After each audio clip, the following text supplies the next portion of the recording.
Well, hello. Welcome once again to Pale Blooms and Beyond. Thank you for joining us today. East London-born Peter Daltrey was the main songwriter and singer for psych rock band Kaleidoscope and prog rock band Fairfield Parlour. Peter began his musical journey with the Sidekicks in 1963, becoming the Key in 1965, then changing their name to Kaleidoscope upon signing a deal with Fontana Records in 1967. Kaleidoscope released two classic psych albums in the late 60s, while not wowing the critics, have maintained a large fan base following to this day. There were also several singles, in particular, Flight from Ashia, showing up on many various artist compilations. Morphing into Fairfield Parlour and with a new manager, the unit issued a couple of albums in the early 70s. The sound was a little heavier, but still with pop psych leanings reminiscent of Kaleidoscope. Beginning in the mid-1990s, Peter has stayed very busy releasing solo albums and albums in conjunction with Damien Youth. He has also found time to help reissue old Kaleidoscope material as well as compilations. Also a writer and photographer, Mr. Daltrey has returned to his roots, writing poetry. The meat of this interview will focus on the early days, particularly Kaleidoscope and Fairfield Parlour. Peter has enjoyed a long and lengthy solo career, and if we tried to cover all of his releases, we'd be here all day and night. Well, welcome, Peter. Hi, Gary. Nice introduction, yeah. Thank you. Just reminds me where I've come from. Thank you. You know, that's always the hardest part for me is the introduction, what to say, don't go on and try to be as brief as possible, but try to. Yeah. I think you nailed it. Okay, thank you. Thank you. Well, thank you for joining me today. And we'll go back to the beginning. So you were born in Bow, East London. Now, doing some research, I found Bow is famous or infamous for the Cray twins in the 1950s. Their club was located on Bow Road, and you grew up in the 50s. Well, my parents were bombed out in the war. And when my father came home from the war, there was no house left. So in those days, when after the war, they tried to provide what they called temporary housing, which were called prefabs, prefabricated buildings made from asbestos sheets, which they wouldn't do anymore. Just one story buildings. There probably wasn't more than 3 or 4 rooms in them. Mm-hmm. They were designed to be temporary accommodation after the war. In fact, I think some still exist in London or other parts of the country, remarkably. Obviously, they've been updated since then. But yeah, so when I was born, we were living in Beachy Road in Bow, and in the prefab, which was opposite a glue factory. And we only lived there for 3 years because that was in 1946. We lived there for 3 years because at that point, my father's employer said to him, "Have you thought of buying a house?" And my dad said, "God, good grief, no, they couldn't possibly buy a house, couldn't possibly, I haven't got any money."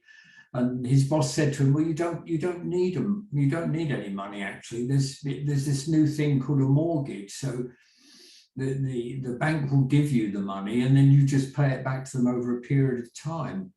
So my dad said, "Well, I couldn't afford that." And his boss said, "Well, it probably is affordable if you look into it.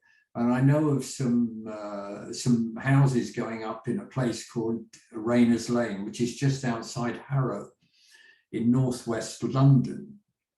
So my dad said, "Well, I'll go and have a look." And of course, he went up to Rayners Lane and found this wonderful house, number 11 Farm Avenue in Rayners Lane. and he was given a mortgage, and they stayed there for the rest of their lives until my mother died, and then they moved on. You know, Dad moved on. But yeah, so when I was 3, I moved to Rayners Lane, just outside Harrow. So there is no memory of the East End at all. Although when I do look at old photographs from that time, I seem to think I can remember, but no, I don't think I can, to be honest. I was only 3 when I left there. Right, right. That's interesting to hear, you know, about mortgages. And, you know, there was a time when they didn't exist, like, you know, like you're talking about. That's right. That's You right. know, and we always just assume, you know, nowadays that they were around forever, you know. So Yeah, no, the things, well, even in my lifetime, things have changed a hell of a lot. I mean, my ancestors were French. They were French Huguenots, and they came to London in the 1700s because they were being persecuted. A lot of Huguenots came over here, and because they settled in London and the cheapest place to live was the East End, they all settled there. They were actually fan makers in those days. You know, women had fans made of, it was made of bone in those days. You know, the spikes of the fan were made of bone, and they were bone workers. So they actually made fans, and had, I think there were generations of fan makers. And in fact, I think they got fairly high in the organisation of fan makers in the East End at that time. But I mean, that was the early or mid 1700s. So that's where we come from. And I think the name Daltrey was probably Daltrey, some sort of French spelling. So yeah, there's some French blood in there somewhere. okay, okay. Well, what do you remember about your early childhood? Well, in Farm Avenue, the primary school that I went to, which is the first school you went to in those days, was literally just across the road. You could see it from the front of my house. So on the first day of school, my mum took me to school, left me there, and I walked home because it was only across the road. I didn't like school then, so I just walked home, and I never did like school after that. It didn't appeal to me, to be honest. When I left there and went to my secondary school, I got beaten up on the first day, which I think probably traumatized me for the following years. And I actually, it's incredible to say it, but I don't remember anything about my schooling at all. I don't remember a single teacher's name or any experiences I had there, apart from another traumatic thing of having to go to swimming lessons once a week at the local open air baths. And if you know British weather, you'll know the water wasn't exactly tropical, and Right. they made you stand on the edge of the swimming pool and then take one step forward into the water, and I just couldn't do it. So no, I remember very, very little of that early time. You know what's interesting, talking about swimming lessons, I remember taking those, and we started to progress to diving, and I was always afraid to just go head first into the water. So I remember that was traumatic for me. Yeah, yeah. And I never really learned the proper way. I kind of belly flop, you know. Yeah. Well, I still clamber in from the side. I've never jumped in a pool in my life. Well, were either of your parents musically inclined?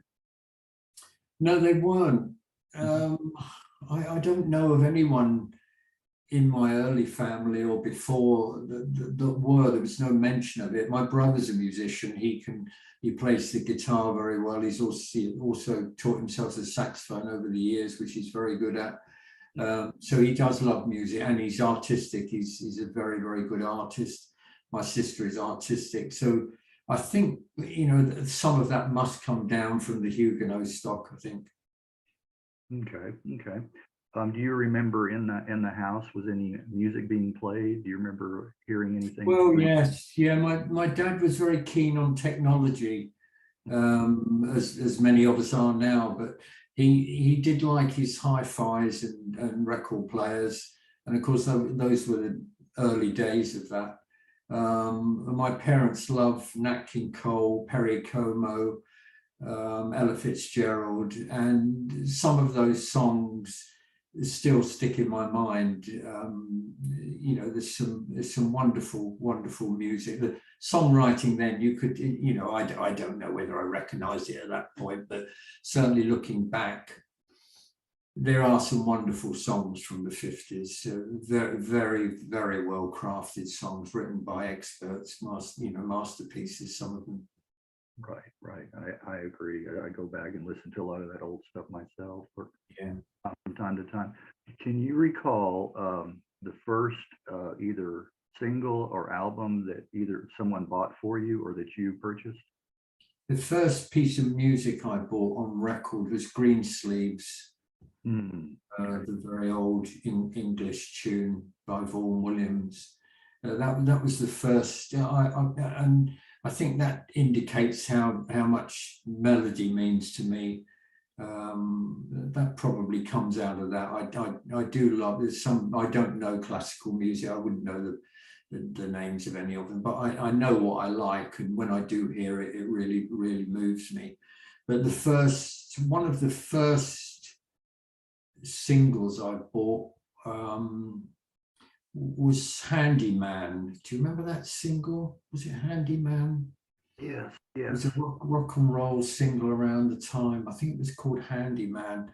But very shortly after that, I heard Buddy Holly, and I'm afraid that clinched it for me. As far as I'm concerned, you know, Buddy Holly was my hero. You know, and I think he invented pop music. You know, that was one of the first bands, surely, you know, the three guitars, the two guitars, the drums and the singer. That was one of the very early bands, as far as I remember, and real pop music. I mean, I just love Buddy Holly. Right. That must have been, you know, really unique and different for that time period, you know. Yeah, my brother went through a beatnik period, so he was listening to jazz, which I sort of heard around the house, and I also enjoyed MJQ and people like that. But and then I would hear Elvis Presley be playing some of that as well. But yeah, I very quickly, you know, appreciated, you know, the pop song itself, the 3-minute pop song, very catchy, and you know, beginning to get great productions. I've always liked Elvis, not in the later period, but the early music, Teddy Bear and Jailhouse Rock. But the ones that stick out in my mind was Blue Moon, which again I think was an old song anyway, wasn't it? Right.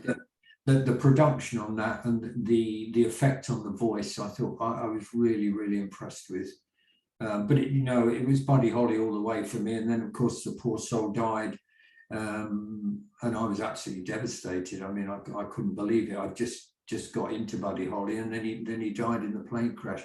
I do think if he hadn't died, he'd have had a lifelong career. Yeah, I agree. Yeah, he and one that is really special to me, Jim Croce. You know, he also dying in a plane crash. There's been several over the years. You know, that's right. He was just getting started. Yeah, great losses to music, some of these people. Yeah. Well, you mentioned a couple. Were there any other bands or artists that you were really into as a teen? Well, from a band point of view, I mean, that came along a little bit later, didn't it? I mean, I used to like Little Richard and Jerry Lee Lewis, people like that. I mean, the pure sort of rock and roll ones. I mean, Little Richard is amazing. Bo Diddley. But then 62, around that sort of time, 63, when the Beatles began, I mean, that just did it. That just did it, really. I mean, you can't imagine hearing the Beatles for the first time. It was just stunning. You couldn't put your finger on why it was so different. A lot of it was to do with the harmonica, I think, in Love Me Do, but it was such an unusual sound, just simple, straightforward pop songs.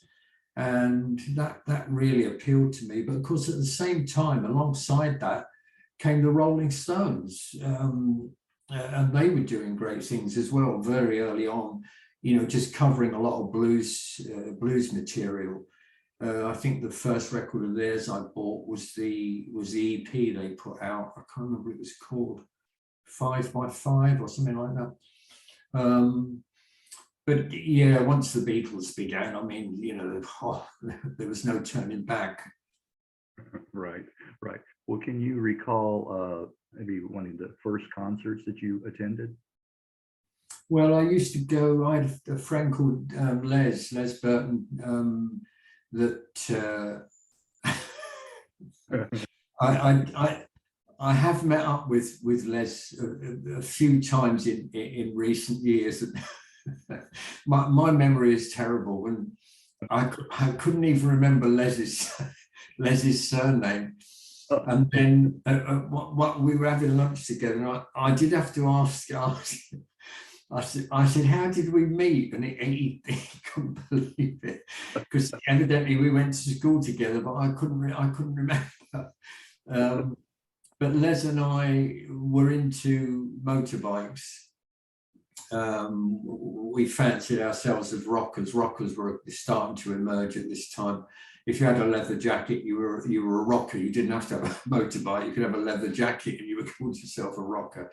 But if you had a motorbike, of course, that rather completed the picture. So, yeah, I funnily enough, I saw a Cliff Richard film, The Young Ones. And although I wasn't particularly into Cliff Richard, although some of his early songs like Move It were very good, there was a motorbike in the film The Young Ones, and I thought, oh boy, I've just got to have that motorbike. And I pestered my dad. I said, look, there's a bike I want to see. He said, well, you can't afford it. And I said, oh, Dad, can I borrow the money? So Dad lent me the money, much to Mum's alarm, because the last thing she wanted to do was see me on a motorbike. And yeah, I got that. And Ed, Les had a greasy, I think it was probably a Royal Enfield or something like that. Yeah, and we used to buzz around the streets of Harrow thinking we would, you know, look great, and we were real rockers. But we did like going to the rock and roll shows that used to tour at that time. You get about 5, 6, maybe even 7 acts, and they would all come to the local cinema where there was a stage, and they would perform on the stage. I mean, I think they probably didn't have more, about a quarter of an hour each, but it just gave you a chance to see some of the amazing acts of the time. Another guy that I really liked was Billy Fury. He was amazing. He came on stage in a gold lame suit, and the girls just went absolutely berserk and rushed the stage, and they had to drag him off into the wings and close the curtains, because they had curtains in those days across these stages, and insist that the crowd calmed down a bit before they allowed him back on. But yeah, I do remember that. I saw the Beatles in one of those package tours. Gene Vincent, I used to love Gene Vincent. I can remember the curtains were drawn, and you could hear this scraping noise. Ladies and gentlemen, Gene Vincent, and scrape, and the curtains open, and there was poor Gene propped up on the microphone, because he had such a bad leg, didn't he, after the accident with Eddie Cochran that killed Eddie Cochran. And yeah, he was amazing. He was the real thing. He was the real thing. So yeah, we used to go to the package shows, which we really enjoyed. Really great. Yeah. Well, you mentioned you were a rocker, or a part of that group. I guess the Mods were your mortal enemies, right? Well, yeah, but the funny thing was that although Les and I had our leather jackets, I mean, Les was tougher than I was. And I can remember we were sitting in Harrow High Street one Saturday afternoon, lounging fairly sort of dramatically on a chair, you know, admiring the girls across the street. And all of a sudden, out of nowhere, this enormous guy stood in front of me, And it used, that classic thing, how you start a fight, what you looking at, mate? And I said, whoa, whoa, not me. I wasn't looking at you, I promise. I'm not looking at you. And so I quickly realized that although the leather jacket made you look hard, as soon as you took it off, it was just me. It was just me underneath. And then we started to see these funny buzzy things flying around, these noisy little scooter things down the street. But these guys looked amazing. They wore these weird clothes, and I thought, well, if I'm not going to be a hard rocker, I quite fancy being a mod. So I saw, much to Leslie's absolute disgust, and I don't think he's 100%, forgiven me yet. Really, it does come up in conversation.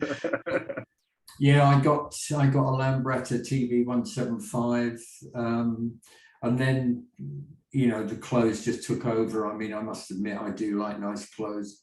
That's changed a bit now, but yeah, and enjoying the scooter and the style. But being a mod was a terrible life, because the styles changed on a weekly basis. You could be wearing a pinstripe suit one week and then suddenly find that everyone was wearing blazers and slacks, or Fred Perry shirts, or little hats, or no little hats. The scooters had chrome all over them, or no chrome. It was just, you literally used to change from week to week or month to month, and it was expensive and difficult to keep up, because you had to keep up. If you were a mod, you had to have the absolute latest thing. Right. Yeah, I'm reminded of Quadrophenia. Do you think that was a fair depiction of that time period? I've never seen it. Oh, you haven't seen it? Okay. No, I've never seen it. But I mean, I don't know when it was made. I don't know. No, I haven't seen it, and whether it's a true interpretation of what mod was. To be a mod, you had to, to remember it correctly, you had to be there and be in it, really. Whether you can reproduce that sort of thing, I don't know. Right. Although it did have a revival, didn't it, in the 80s, I think, 70s and 80s, and in, it's very popular still. I mean, I think Japan has got a huge mod revival where they ride scooters and think they look English because they've got deerstalker hats on them. That's funny. Yeah, some things will just, they keep regenerating. They do come back. Yeah, I'm waiting for flared jeans to come back. Yeah, I don't know about that. Well, we thought LPs would never come back. Whoa, well, that's for later in the conversation. Yeah. Well, let's talk about was your first band the Sidekicks, or were you in a band prior to that? Well, I worked when I left. At the end of my schooling, we were all marched into the headmaster's office in groups of 6. I'd never seen the headmaster. I don't think, possibly at a morning assembly or something. Never spoken to him. He'd never spoken to me. But he went along the line and shook my hand and said, "What's your name?" I said, "Daltrey." He said, "Have you got a job?" And I said, "No." And he said, "Well done," and moved along the line. So I left school with no qualifications or anything like that. I went to work for a company called Dunn and Company, which was a men's outfitters shop in Harrow. But it was all tweedy stuff, tweedy, very British, countrified wear, horrible stuff. But it was a job, and I was earning some money, and I had to pay my dad back for the motorbike. But then I hated it there. I didn't like it. But they said, "Well, we've got a branch in Regent Street. It's the first shop up in Regent Street on the right from Piccadilly Circus. There's a vacancy there. Would you like to go?" And I said, "Oh, yes, please," because it immediately sounded a lot more exciting than the backwater of Harrow. So I began working at Dunn's in Regent Street, but I didn't get on with the manager there. He was a horrible bloke, treated me badly. I didn't like him, he didn't like me. So I left there and went to a company called ABC Television, which was literally just up the road. You could walk there in 10 minutes. in Hanover Square, just working in the mailroom. But within a couple of weeks of me joining, there were lots of guys. There was about 5 young blokes in the mailroom. We used to dash around Soho with cans of film, which I think were the adverts, because ABC Television, we were on the commercial side, and used to have to run the cans of commercial film into the processors in Soho. But a couple of weeks in, this new guy arrived called Eddie Puma, and we used to get on well, and we were chatting, and we used to link up as much as we can. If there was a lot of film to go into Soho, I'd say, "Oh, I'll go with Ed," and he'd say, "Oh, I'll go with Pete." You know, we put all the films on the sack truck and walk down as slowly as we possibly could to Soho, you know. Right. And then take it to the processors and walk back as slowly as we could. But yeah, one day Ed said to me, "Oh, how do you fancy being in my band?" And I said, "Band? What band? I didn't even know you had a band. You never mentioned that before." And he said, "Oh yeah, I got a band with a couple of friends." Well, you know, I'd admired Buddy Holly. Billy Fury was amazing, and like any teenager with pop music, you sort of dream a bit, don't you, about I'd love to be a pop singer. And some guys dream about being drummers or guitarists. I couldn't play anything, and my aim in life, if there was one, was to be up on stage, centre stage, singing with girls charging the stage, and then me dragging me off in the gold lame suit, you know. So I said to Ed, "Well, I don't know." I said, "I could come along and have a go if you like," but he said, "No, do. We practice a couple of nights a week at a school hall in Acton, which is not far from Harrow. We live in Acton town, but you come down the school and have a look."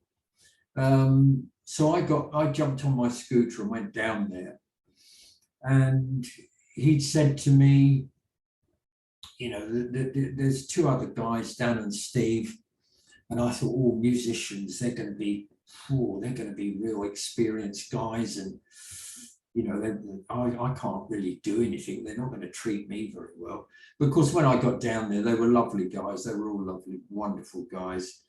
The only problem was that I've always been very self-conscious and shy, terribly, terribly shy as a child. So we got to the school hall to practice, but my God, all of a sudden there I was, supposed to be standing up and singing in front of these guys. Well, I'd never sung a note in my life in front of anybody, apart from in the Sunday school.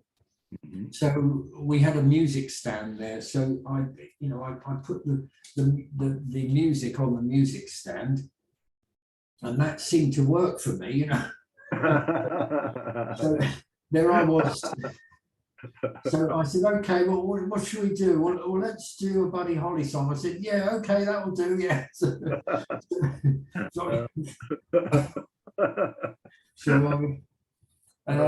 So that's how it began. And then we just used to, the easy stuff, a lot of Bo Diddley and Chuck Berry, and then some early Stone stuff. Well, we did, I think we might have tried a Beatles song, but they were a bit more complex, and we couldn't do the harmonies. So we reverted to what was called R&B in those days. I mean, it's a slightly different term nowadays, isn't it? But early Chuck Berry, Muddy Waters, Mose Allison, people like that. We were singing all the usual stuff like Poison Ivy and anything that the Stones or Chuck Berry did, that sort of thing. So they, before you joined, they were just an instrumental band, basically. Yeah, I think so. Yes. Yeah, I don't know. They might have had a singer before for a little while. I don't know. Dan remembers more than I do, because Dan's got a better memory. I've got a terrible memory. but Dan remembers a lot more than I do. But and I can't remember the years and dates and things like that. But no, that's right. So after I joined, we said, well, let's get some gigs. So the first gig we played was at a party at a nurse's home. I think we then played. Ed had loads of sisters. Yeah. Lovely girls, and one of them, I think one of them had a 21st, I think it might have been June, she had a 21st birthday party, so we played at that, and then we started to get gigs in youth clubs and back at pubs and things like that, and yeah, we were the sidekicks. I don't know where the name came from. Right. Well, I wanted to hear about that, about playing at the ABC Cinema on what? Yeah, Saturday that was night? that was what our first sort of public appearance. I think we at the time, I don't know whether you do over there, but we used to have something called Saturday morning pictures. We have Which- matinees. Do you? Well, this was literally Saturday morning. This was like 10 o'clock in the morning, and all the local children, literally kids, would go to the cinema via the sweet shop. You'd all be loaded up with as much sweets as you could possibly get in your pockets, either buy them or nick them. Then you go to the cinema and watch, there was a lot of cowboys, there was Popeye and cartoons. You weren't interested in any of that. You just wanted to eat your sweets and make a noise. I don't think there was so much noise in there. It was amazing. But this particular cinema in Harrow, I think it was, I don't know how we got the gig, I've no idea, but the manager said, contacted us somehow and said, would you like, because pop music was growing and bands, people were beginning to get interested. And I suppose he thought it was a bit revolutionary, and he decided to put a band on at some point in a break between all this mayhem. So there we were, the four of us, so we sat up, and I don't think anybody listens, and we had sweets hitting us in the head, But yeah, that was quite an eye-opener, quite an awakening, really, just to actually stand up as a band. And before we didn't get on the stage, we actually played on the floor. You can see in the photo of us that we stood on the floor, not on the stage. But yeah, that was it. Yeah, it began to pick up from there. Yeah, well, like you said, it gave you a little experience being in front of a crowd, even though. Yeah, you've got to start somewhere. Well, in those days, you had to have an apprenticeship in those days. Nowadays, people think they can just go on TV or something on some show and have it all ready. But in those days, you had to serve your time. Right. Well, how was your first experience in a recording studio? Do you recall? Well, we realized very early on that playing cover songs and just playing backs, youth clubs, backs of pubs and things like that wasn't quite what we wanted. I mean, everybody loved the Beatles. Everybody thought that they were an overnight sensation, because we didn't quite realize at the time they'd already served about 3 years playing in Liverpool and the Midlands, and in fact working very hard in Germany. But even so, we thought, well, how do you progress? How do you progress from where we are? And we hadn't been doing it for too long, but we thought, well, let's make a demo, and then we can hear what we sound like.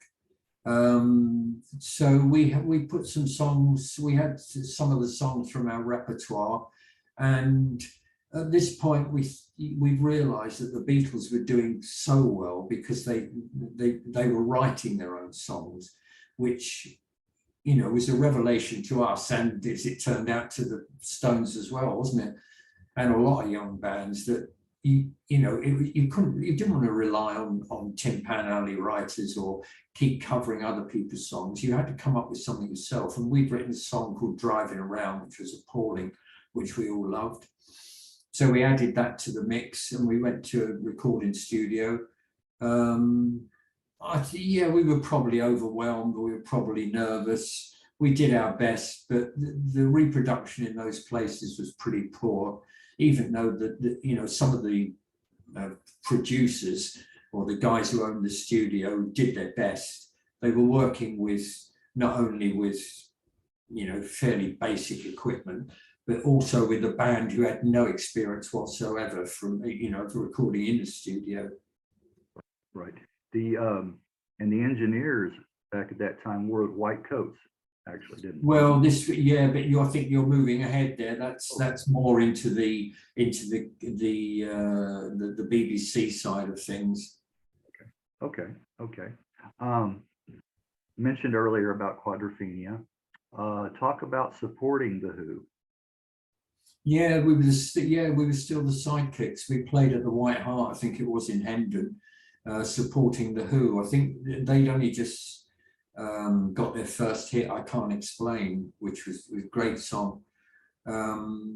Yeah, so we we went on with our few bits and pieces of equipment and did our warm-up appearance, and then came off, and then there was a break so that the teenagers could all go and buy lemonade, I think. So I don't know whether it was licensed or not, I don't know, around the back. But yeah, so we went back to the dressing room, and there they all were. And Pete Townsend said, oh, he had about 5 or 6 guitar cases, and he had one that he was tuning, a guitar he was tuning, but some of the other guitar cases were open, they had the lids open. Mm. And in these cases were just the carcasses of these guitars smashed to pieces. We couldn't think why that was.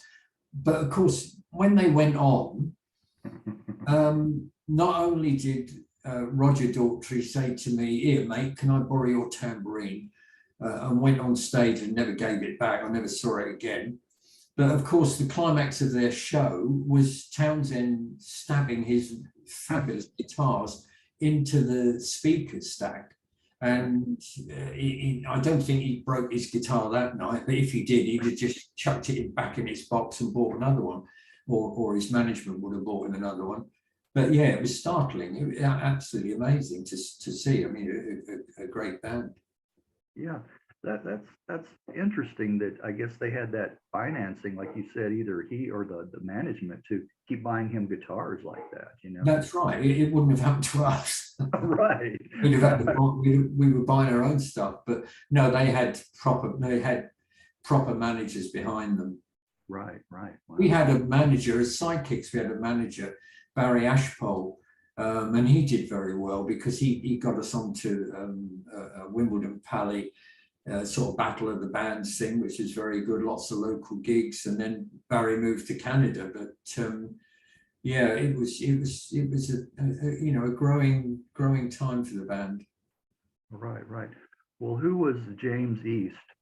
Yeah, well, James came along after Barry, but James didn't last long because he wouldn't get up till about midday, and that was no good to us. We went round to his house one day and banged on the door at 10 o'clock to try and find out why we didn't have any gigs, and he was still in bed. So James disappeared into the east. Into the east, right. Well, in 1965, the band changed the name to The Key. Yeah, it was very short-lived. I'm not quite sure. Because we'd started writing our own stuff, and we're concentrating that on stage.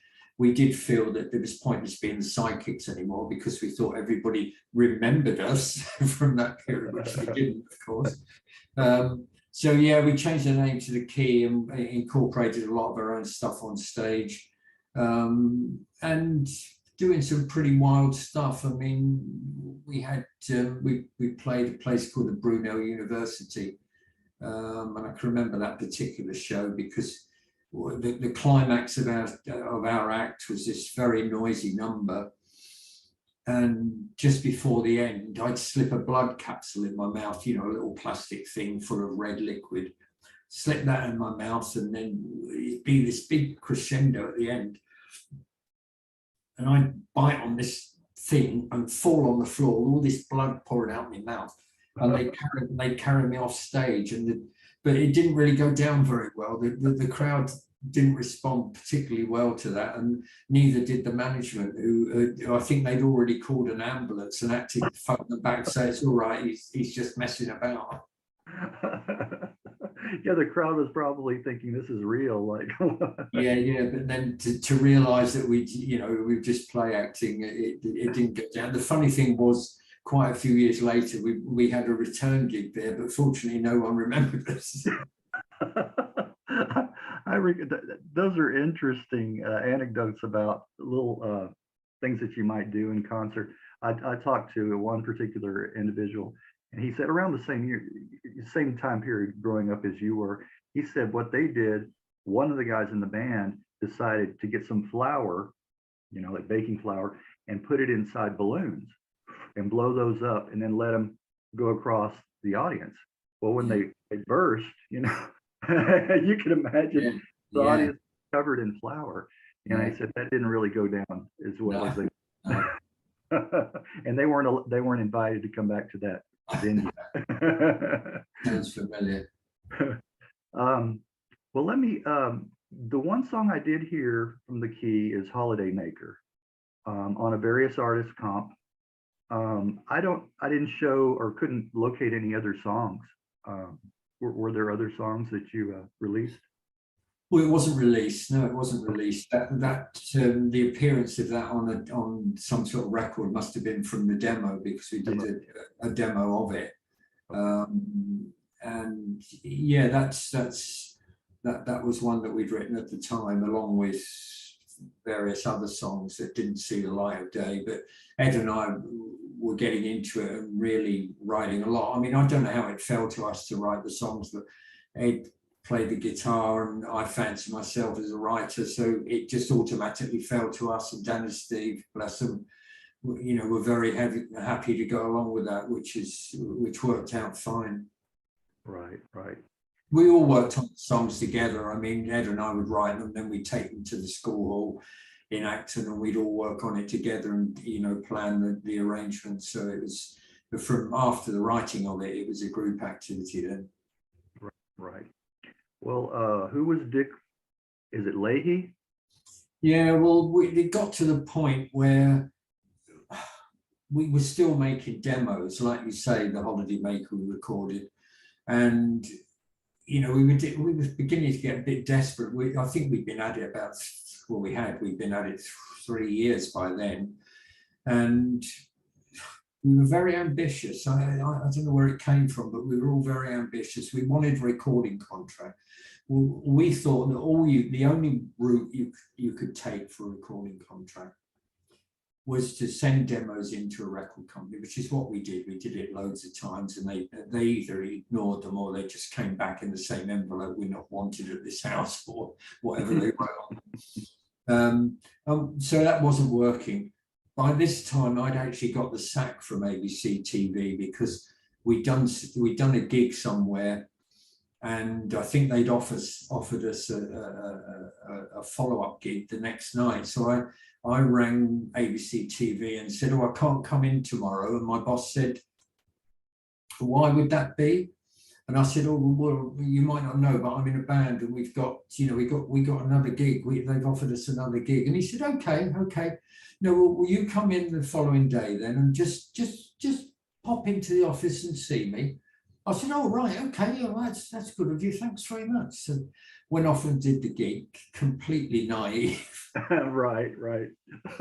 Got to the office the day after and said, knock on the door. I said, "Oh, well, I'm back. Thanks for letting me do the gig." He said, No, that's fine. You're fired." So I lost my job. So I was working at a fishmonger's in Victoria. I wasn't actually on the counter or anything like that. I was in the actual sales office, and I got talking to the other people that I work with, and I think this other guy, I think he must have been in some sort of jazz band or something, and I was talking to him, and he said, "Well, why don't you, have you thought about approaching a music publisher rather than direct to the record label, because they're inundated with demos and things, and they, half the time they don't listen to them anyway. It's like publishers, you fill them up with manuscripts and they just come back because they can't be bothered to read them. They probably don't listen to the demos, because at that time when everyone wanted to be in a band, they must have got hundreds a week. So he said, why don't you look at it from a publisher's point of view? And I said, well, we could do that. So Ed and I looked up the names of some publishers. And there was one there, I don't know whether it was the first one or what it was, but it was Flamingo Music. And they had offices in the Edgware Road, just above Marble Arch. So I rang them up and I said, well, would it be possible to send you a demo? He said, oh no, we don't listen to demos here. We're not interested in demos. I said, well, any chance we could just come in and play you the demo? He said, no. I said, well, can we come in and just play you the songs? We've been writing for a while. We'll bring a guitar and if we could just sing some songs to you, if that would be quicker. And he said, well, yeah, I suppose you could try that. Look, I'm having lunch at 12 o'clock. If you want to pop in then, you can have 20 minutes, but you're not having longer than that. And we said, no, that's great. Oh, thanks very much. So we hopped on the tube and went up there, Ed and I. We walked into his office. This was a guy called Dave Carey. And there he was sat at his desk and he did have his sandwich out there. And he said, right, what have you got? And we played him some songs and we finished. And he said, well, you've got the makings of some songs there, but really you need to go away and learn your chops. You've really, you're not ready. So we left and we walked into the street and Ed and I were both so downhearted. We thought, we've just had the brush off. The guy's not interested, we've had the brush off. So we went away and we carried on with gigs. He had said to us, if you want to come back in 6 months, if you're any better, you can do it. But he said, I can't see it. Anyway, we went away and 6 months later, I said to Ed, why don't we ring that chap again? Ed said, oh, he won't be interested. He didn't mean it. And I said, well, I'm going to ring him because we hadn't had any success with anything before that. So I rang Dave up again and I said, oh, do you remember us? I said, we came in with a guitar and played some songs. He said, yeah, I do remember actually. Yeah, he said, have you got some more then? He said, do you want to come in? I said, oh, yes, please. So we went up again at lunchtime and we played him Holiday Maker. And he said, oh, just sit there, just sit there. Oh, what? We've got some more songs. He said, no, just sit down a minute. And he picked up the phone. I looked at Ed and Ed looked at him. He thought, this is rude, isn't it? We've come here to play him some songs and he's on the phone. And he said to somebody at the other end of the phone, oh, hello, Dick, can you just pop over to the office? It's Dave over at Flamingo. And put the phone down. He said to us, just sit tight, And then within 10 minutes, in walks this tall, skinny guy in a black suit, smoking like this. What have you got? He was almost on electric, this guy. What have you got? And Dave said to us, play him that song. And we played him Holiday Maker. And Dave Leahy looked at Dick and Dick looked at Dave and Dick looked at us and said, would you like a recording contract? and that's literally how it began. It was staggering. We just came out of there on cloud nine. We just couldn't believe what just happened. Right. You had to do like am I hearing him right? Did he just say recording contract? Well, you can't, it's difficult to explain in words. You can't imagine that. Right. Well, that was fortuitous that you met Dick Leahy, that incident did happen. So in 1967, you signed a deal with Fontana Records and changed your name to Kaleidoscope. Now, whose idea was the name? I'm not sure. We've had a few names, haven't we? We signed the contract in January in 1967 for a 1-year recording contract. And Dick was very keen to hear what we had. So we played him several songs. We had quite a few songs we'd written in 1966. I think songs like Murder of Louis Tullaney, Dive Into Yesterday, Holiday Maker, a few of those songs that appeared later, we'd actually written in 66. So we played Dave these songs. And Dave Carey had said to him, Holiday Maker has to be the A-side. That's a hit record. If you can get it out in the summer, you'll have a hit record. So Dick went along with this, and we recorded Holiday Maker and probably another one, planning for it to be the B-side. But of course, Ed and I were writing all the time. We just couldn't stop writing. We were always writing. And we were always, you know, so whenever you got a song, just ring me and come up and play it to me. And a couple of months in, we came up with this song called Flight from a Shear. And we went up to see him and we said, oh, Dick, we got this song, Flight from a Shear.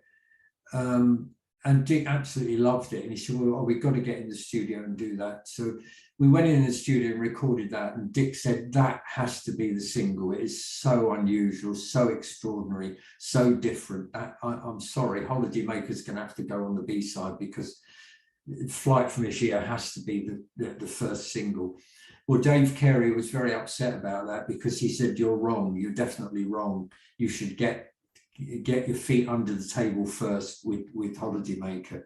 And of course, in retrospect, he was right, I think, because if we had released Holiday Maker in the summer, there is, you know, because of the, you know, the name and it being about going to the seaside and all this, a British summer holiday, there's a good chance that might have been a hit.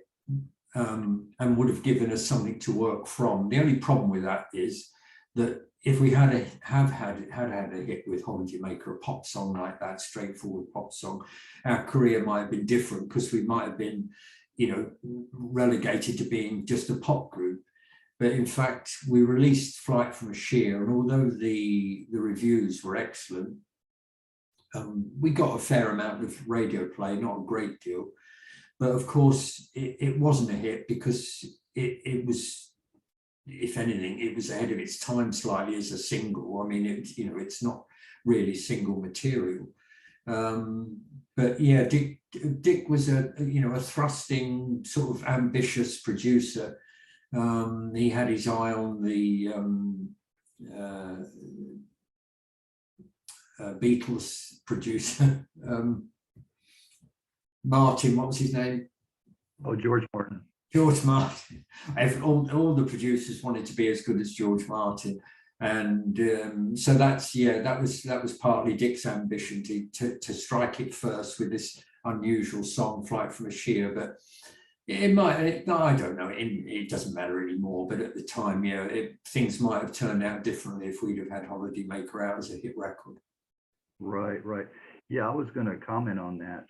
I like what you guys did with the original Holiday Maker, with the key is a nice track, but then upgrading that to the beat sounds in the intro and the horns. I think that just made it a really nice sound. That's right. And well, Dick was a great producer, and we all tossed in ideas. And we loved the idea of to sort of almost illustrate the song with sound effects, the sound of the crowd, the screaming on the beach, the waves were all appropriate anyway. And it was just, it was a bit ambitious, I think, but the brass was good. But because we'd had Flight from a Shear out and hadn't been successful, the label Fontana was still keen to see what we could come up with, so we were still writing, but we'd accumulated a lot of tracks in the vaults. And Dick said, well, look, we got enough for an album here, and he got the okay from his boss, Jack Baverstock, and they said, okay, let them release an album. So that was put back. I mean, that was originally planned for the summer, but because we wanted to lead with the single and had waited for the single to be successful, it meant that the album, Tangerine Dream, as it became called, was kept getting pushed back in the schedule. Instead of coming out in the middle of 1967, the Summer of Love, it got pushed far too far back, and I don't think came out until November, which just missed that absolute peak of psychedelia, or what people think of as psychedelia. into which Tangerine Dream would have fitted perfectly. We were just behind the curve slightly, coming out in November. Right. Well, I wanted to ask you about your writing relationship, composing with Eddie. I know that you did the lyrics and he wrote the music.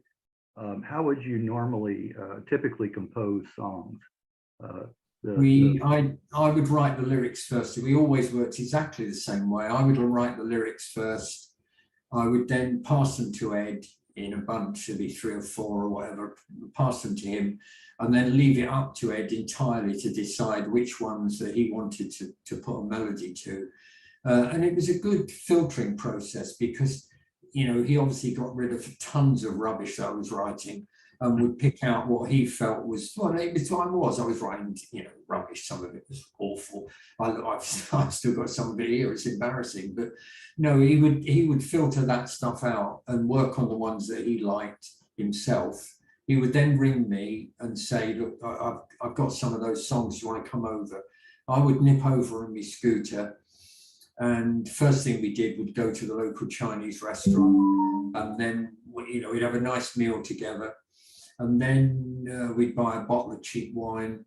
We'd go back to Ed's house. Ed's house in Acton Town was 3 stories. His bedroom was right at the top floor, and we'd go up the stairs to his bedroom, and we'd get drunk. Basically, we'd get drunk on the wine. And then we'd sit in his tiny room, and he would, quite shyly to start with, nervously play me these songs. And invariably, I loved them. I mean, we did change things as we went along.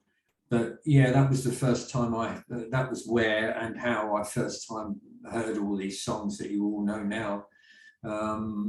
And that room was the room of percussion. I mean, that's where that lyric comes from. It's all about being up in Ed's room, listening to these songs for the first time, and the time that I got so drunk I fell off the bed, got my head lodged in between the wall and the leg of the bed, and opened my eyes under the bed, and there was spiders' webs under there, and that's where the line comes from. There are spiders everywhere. Oh, is that right? See, I love the backstories. I love to hear that kind of stuff. Yeah, people do. Talking about the album, classic pop psych, I feel. Great arrangements, great melodies. I think that's the key right there, is the melodies in all caps. Well, it always is. It always is with good songs. The melody is the bedrock of the song. Right. Pleasant songs to hear. Your voice comes across. I mean, I'm surprised that you didn't do any singing early on, because your voice is what really carries a lot of the songs. Dick Leahy did a great job, which you mentioned earlier too, producing. Yeah. I know a lot of critics and others would like to compare this band to this band, but the bands I've heard compared to you guys that just really didn't measure up in the quality of music and melodies. Everybody wants to throw around that time period, Pink Floyd, this and that, but it wasn't the same thing. If I think, like early Floyd, if Syd Barrett could write the kinds of music that you guys are writing and could sing, could carry a tune, maybe. But that was he had his own niche, I don't know. Yeah, people will not believe it. They won't believe it at all. But I have never listened to a Pink Floyd album.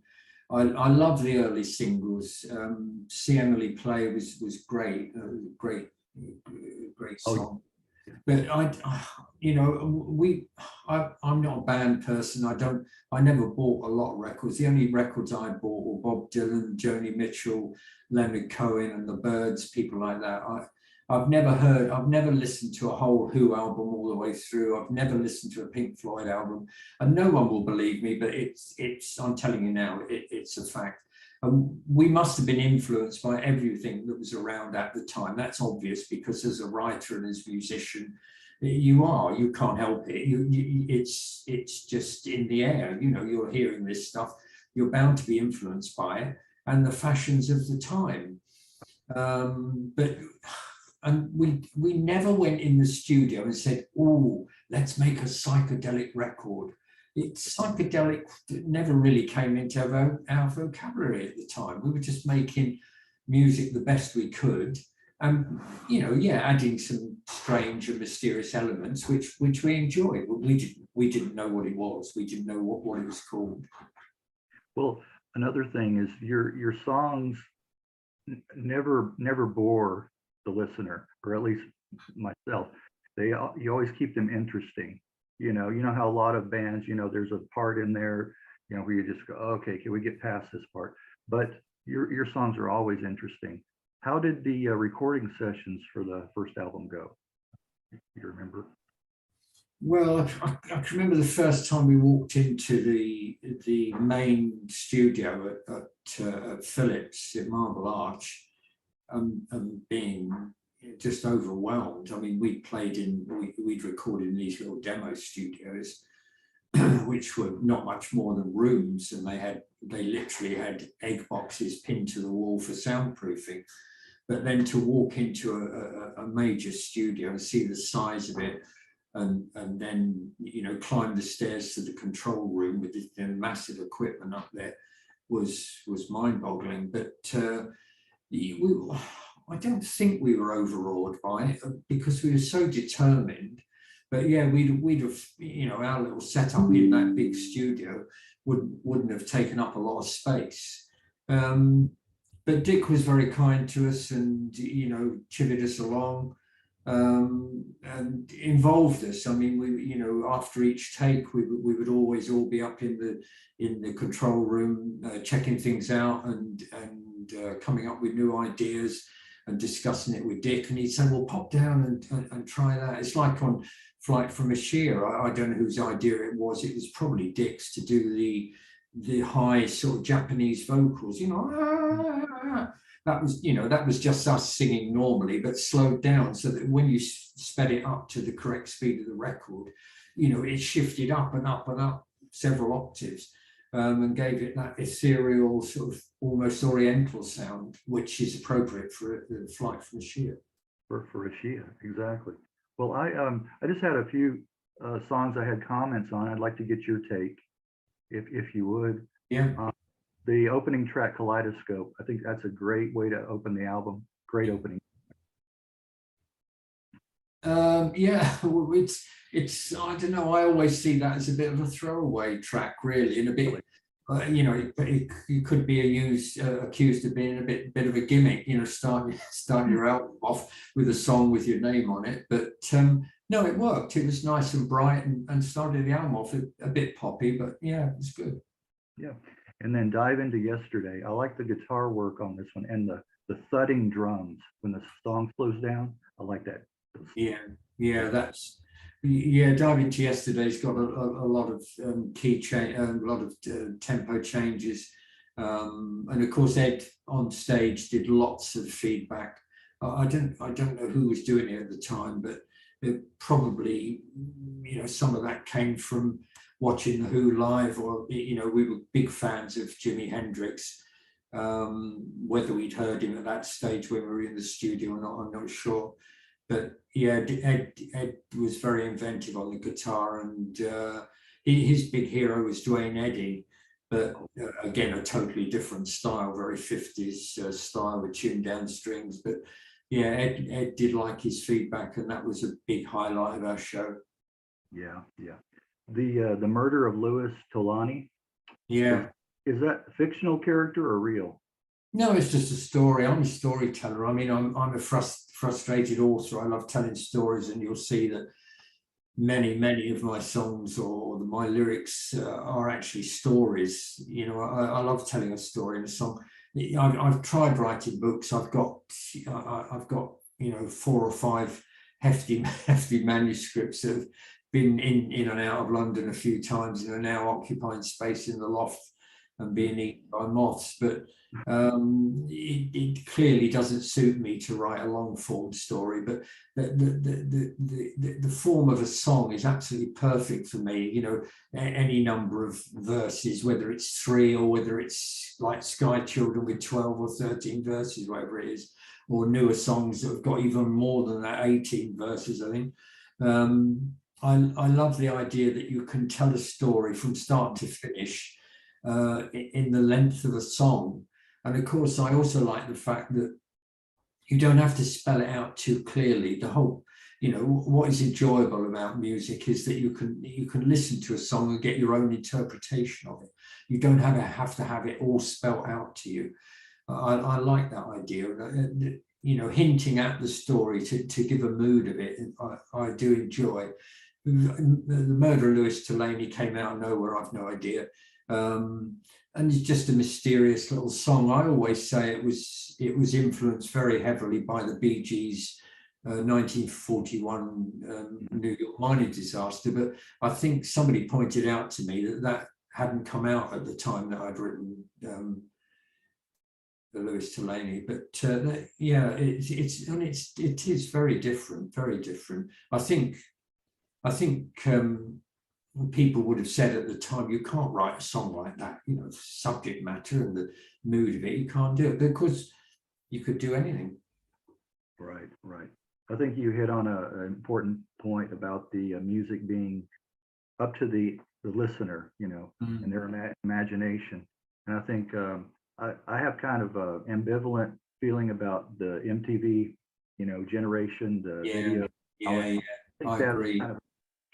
Kind of a downfall. I think it made it too easy for people to just say, oh, well, this is what the song is about, you know. It distracts from the lyric. You know, I've noticed that recently. You know, I can't remember what I was watching. I was watching a documentary the other night on a band. It was ZZ Top, who you know, had established themselves before MTV came along, but then MTV came along and they just exploded. They were perfect for MTV. And their style of dress and presentation began to change. They got the big beards and everything and dressed the same. And they were saying that MTV just shot their career into the stratosphere. But and I was watching the videos, and although they looked dated, you know, there was too much effort in trying to interpret the story. I don't like that too much. And I found that watching the video, I was watching what was going on and hardly hearing the song. You know, I was back here somewhere, and my concentration was on the video itself. Right. Exactly. I agree completely. Further reflections in the room of percussion. I like the great melodic guitar and the guitar effects, and the echoey drums in that one. I think make that song too. Yeah, I think some of that was Dick's doing, because on in the actual verse you've got an orchestra tuning up. Well, they weren't in the studio with us. That was from another session that Dick had done, where he was doing there was an orchestral arrangement in the studio, and before it began, the orchestra was tuning up like they do with all those lovely weird sounds.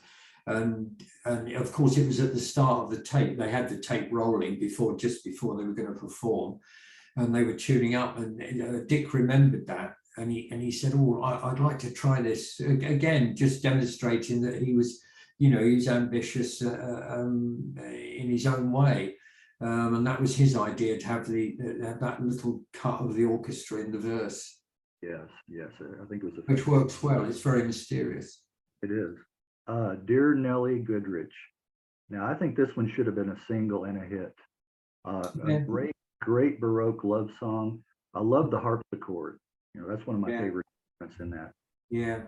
Well, the harpsichord was played by the engineer. I sadly can't remember the guy's name, but we had the instrumental section. He said, "Oh, you know, if you don't mind me saying, can I just point out that I do play keyboard?" And I think, you know, it would sound nice with a very delicate harpsichord. And I think he played it straight off the bat, you know. And yeah, it worked really well. It's a sweet little song. It's a bit twee, but it's a sweet little song. Yeah, I think it could have been a single. And then you mentioned earlier the Sky Children, 8-minute song that really doesn't seem that long. You know how you'll hear some songs and they drag on and on. It's, oh, it Yeah. seems like 10 minutes. It seems like 6 minutes. This one really didn't seem, when it was finished, I'm like, that didn't seem 8 minutes. So again, keeping it interesting, enough chord changes to keep it from being boring. So It what was was the well, inspiration?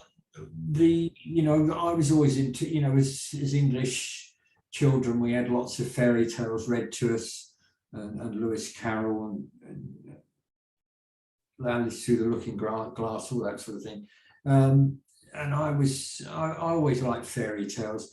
One of we've all got our top 10 of albums that we love, and of course it changes over the years, doesn't it? As other albums come across. But one of my all-time favorite albums, and a guy who I was very influenced by, I have to say, that was Donovan, and his album Fairy Tale is one of those rare things. It's almost perfect, I think, from start to finish. And I was always dabbling with fairy tales and writing little stories. Apart from attempting to write books, I was always writing little stories. And if I would write to my girlfriend, she was working away, I would send her little stories in letters and things like that. So that's where the idea of Sky Children came from. It just, a rambling sort of trippy thing through the air with little children going on an adventure. If we've got time, I'll tell you, when the band used to go on holiday together in 1966, Dan's parents had a caravan down at the south coast in Dorset. And just to speed it up as much as I can, we stayed at the caravan. Each morning we would walk out along the coast to a castle just overlooking the coast. We would climb down to the beach and walk back along the beach into the town, which was probably an hour's walk. So this particular morning, lovely sunny morning, the band, we came down the hill, clambered down the hill onto the beach, and we're walking along. And like you do sometimes, you're not all clumped up together walking along, you gradually get split up. It was a rocky beach, and I got left behind. And like you do when you're writing a song, you'll suddenly get one line and you think, oh, and then you think, oh, I'll add another, and then you add another one, then another one. All of a sudden you've got a verse. And if you've got a verse and a rhyming pattern, you think, well, I'll write another one. But of course, all this was in my head. I didn't have a pen or anything. And I was walking along thinking, oh yeah, I've got to remember the first verse, second verse, I've got to remember the second verse. And Dan turned around and said, what's the matter with you today? You're quiet. And I said, well, I've got this blooming song going around. He said, okay, I'll leave you. Don't worry, I'll leave you. So we walked all the way back, got back to the camp, and I grabbed a pen and a bit of paper and started writing as fast as I could, trying to remember all these words. I don't know how many verses I had at that point. It may have only been 3 or 4.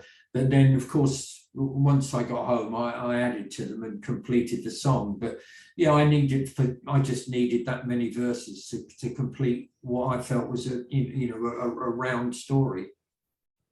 Well, that's it. Yeah, I like to hear those kind of stories too. What mortifies me is when I went back on the road in 2011, we were doing a tour in America, not 2013, the second one we did, and we did the Austin Psych Festival, which was fabulous. And it was dark, and we went on stage with my great American band that I had, and we came to the Sky Children, and I can't remember lyrics anymore. I always have to have the lyrics written down on stage because I simply can't remember them anymore. It's an age thing. Well, who's going to remember the Sky Children? How many verses is it? I don't know. There's no way on earth I could remember that. So I got the lyrics in front of me on the stage with the light on them so I can see them. It's pitch dark, the stage lights are on, and it just starts to trinkle with rain just a little bit, just not enough to move anyone, but there's a lovely crowd out there. It's a fabulous evening, fabulous atmosphere.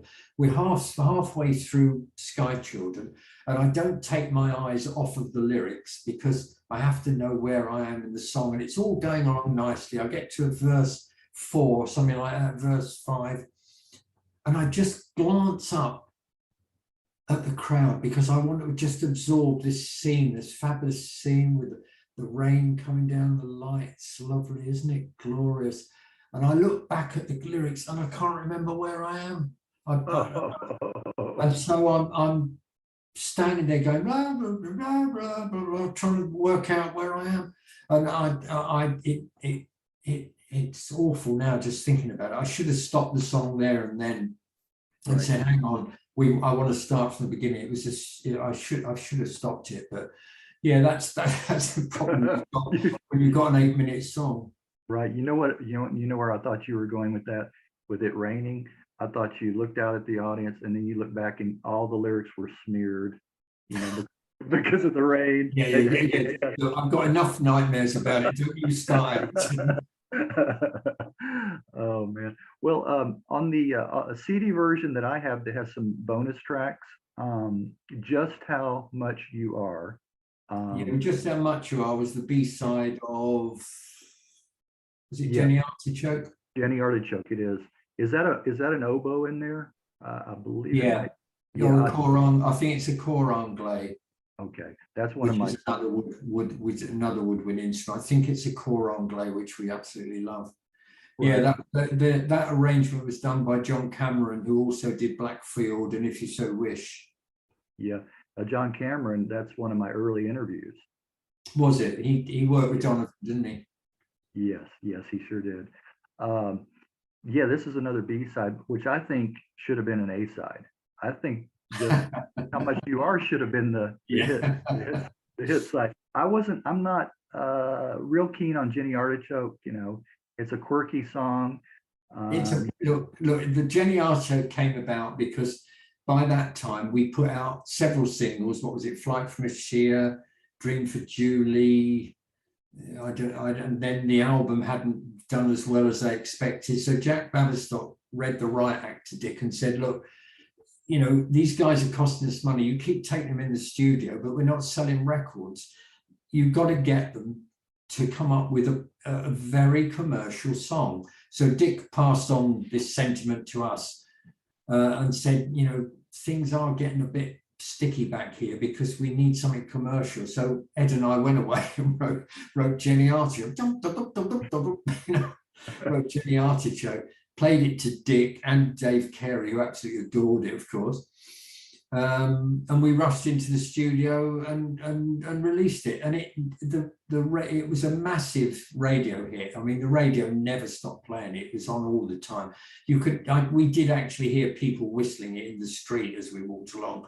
It was a great pop single, but again, like Holidaymaker, if it had have been a hit, we might not even been talking today, because we'd have headed off down the chirpy pop song route. I'd have been Herman Hermit, wouldn't I? Right. Good point. After the release of Tangerine Dream, you went on a European tour. Any memories of supporting Country Joe and the Fish in Holland? Oh dear, yes. Oh dear. Yeah, we did. That's a strange, I think, a venue to put you and Country Joe on the same. Well, it might have been reasonable, but the problem was the venue. The venue was the concert hall in Amsterdam, which was beautiful, absolutely gorgeous place. But during the sound check in the afternoon, we realized that the acoustics were appalling, absolutely terrible. You know, everything you played, every drum beat you played came back at you instantly. Mm. It was terrible. We had a terrible run through in the afternoon. And some of the people in the hall, some of the people who worked there said, don't worry, when it fills up with people, that won't be so bad. But that wasn't the case. When we went on and we played, it was still very difficult. And yeah, we didn't do well at all. We didn't do well at all there. And of course, we would support act. Country Joe was very big. I don't know that we wouldn't have fitted in particularly. You know, he had more of a. I don't know him much. Did he have more of a blues rock sort of approach Yeah. So, but even so, they'd come to see Country Joe. They didn't want us there, and especially when we could hardly play because of the stuff going boom, boom, boom, boom, back forwards. But yeah, it was fun. We then went on to play another gig in I think it was Rotterdam or somewhere. After that, we went after that, so we didn't arrive at the venue till about 1 o'clock in the morning, and it was full of hippies. All the hippies had flaked out on the floor or drugged or whatever.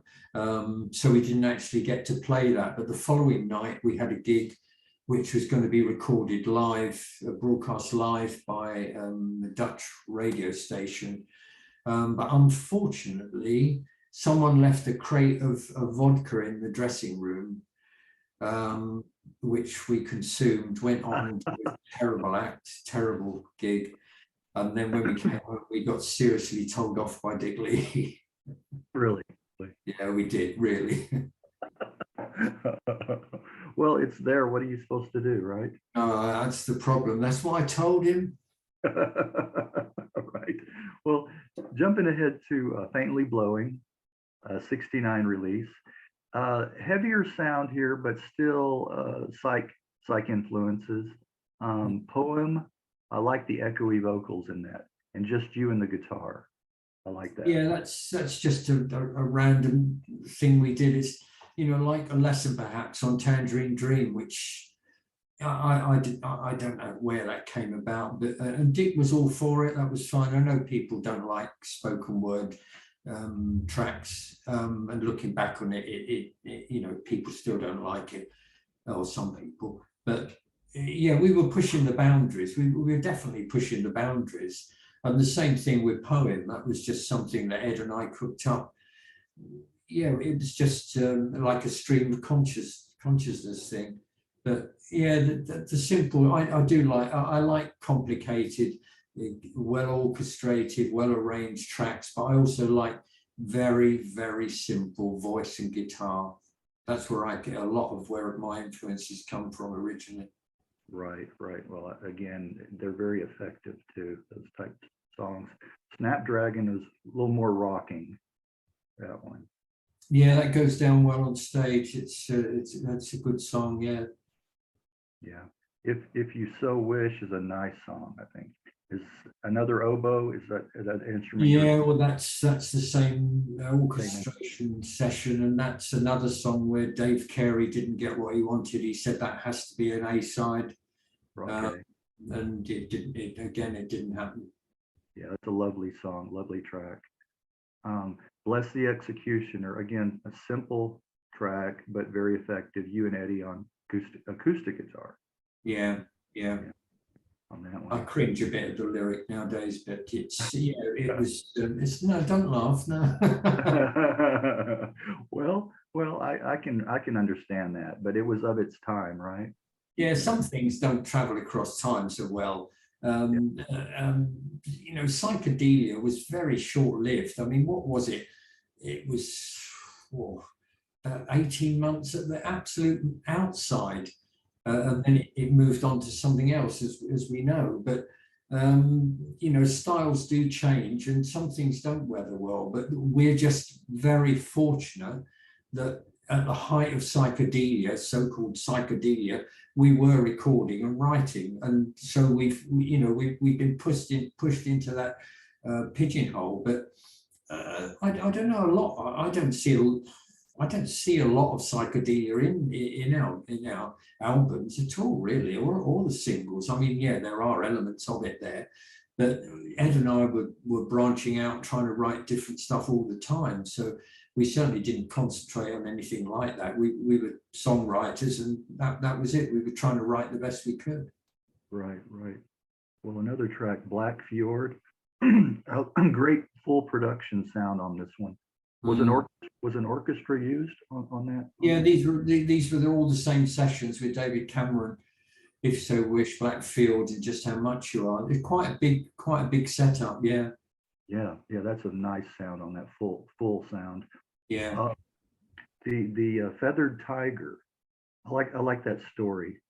Yeah, it's another one. You see a little moral tale. Right, right. If I'm allowed a moral tale, yeah, yeah, it's a sort of ugly duckling story, isn't it? But yeah, that's a funny little song. Yeah. How did Ed get that guitar sound in that song? Do you know? It's a different kind of.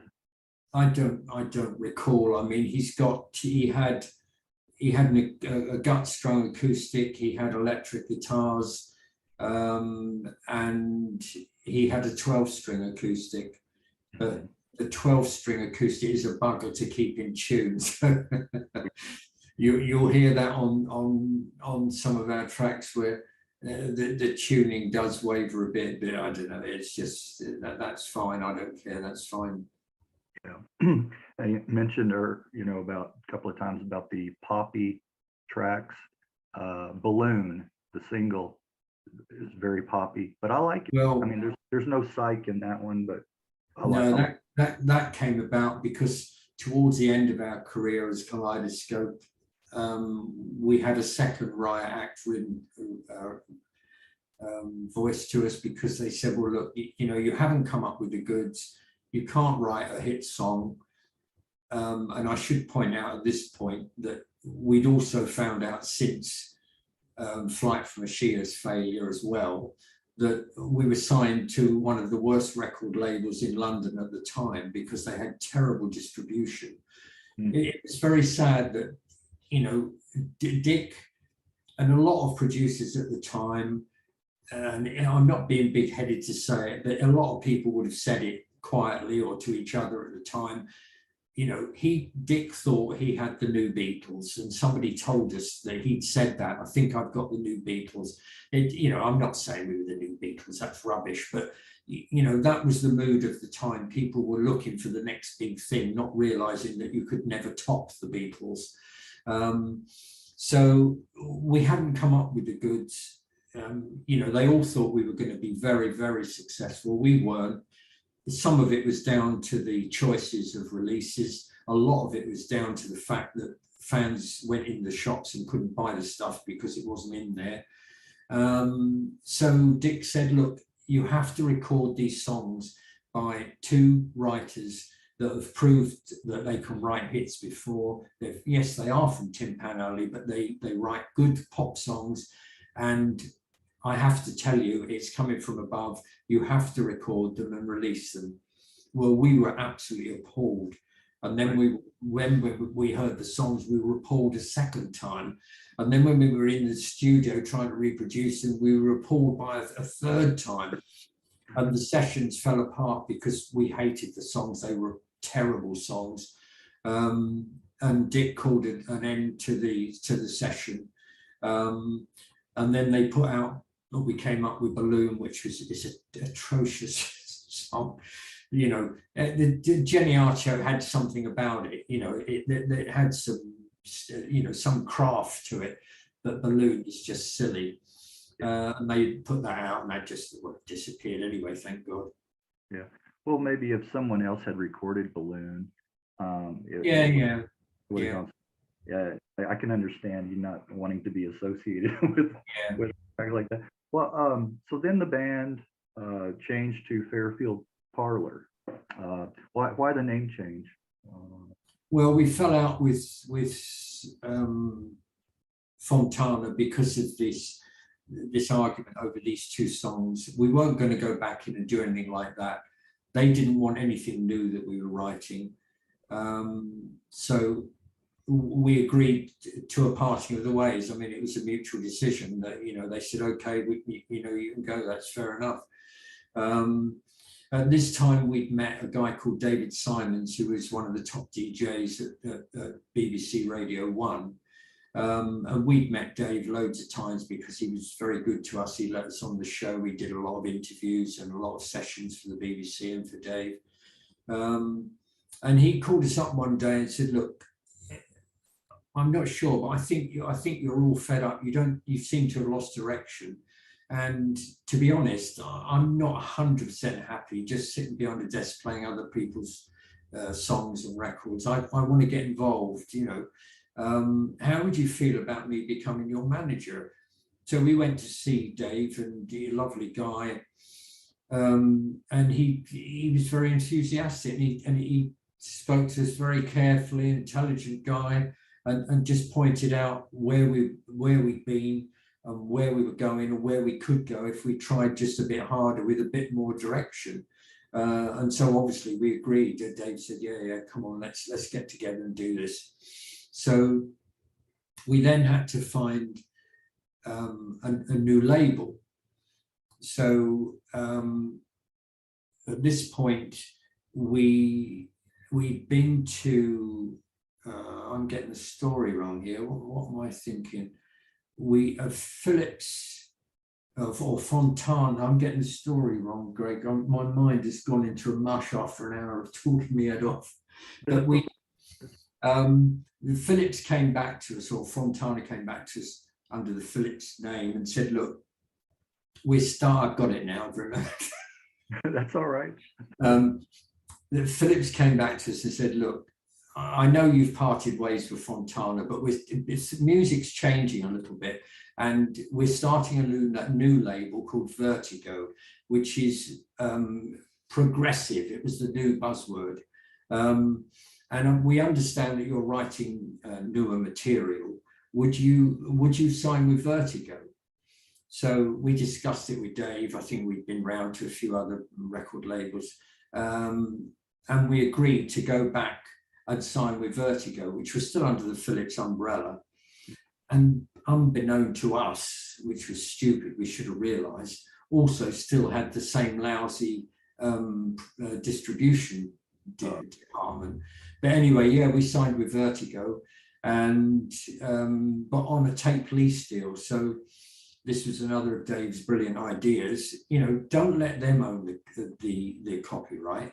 With Fontana, we'd signed away our copyrights. We'd signed away our ownership of our own recordings, and that's still the case now. We've been fighting it for years, and we can't get round it.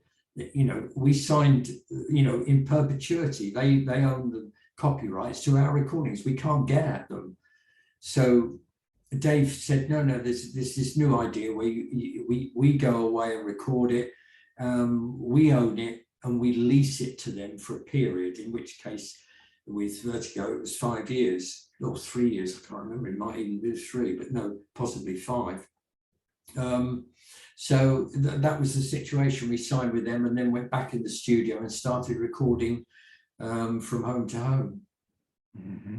Well, the first single, Bordeaux Rosé, has a really great, memorable chorus. Yeah, we wrote Bordeaux Rosé. I don't know that we ever set out to say, right, we're going to write a single, but it was just one of the songs that was coming up.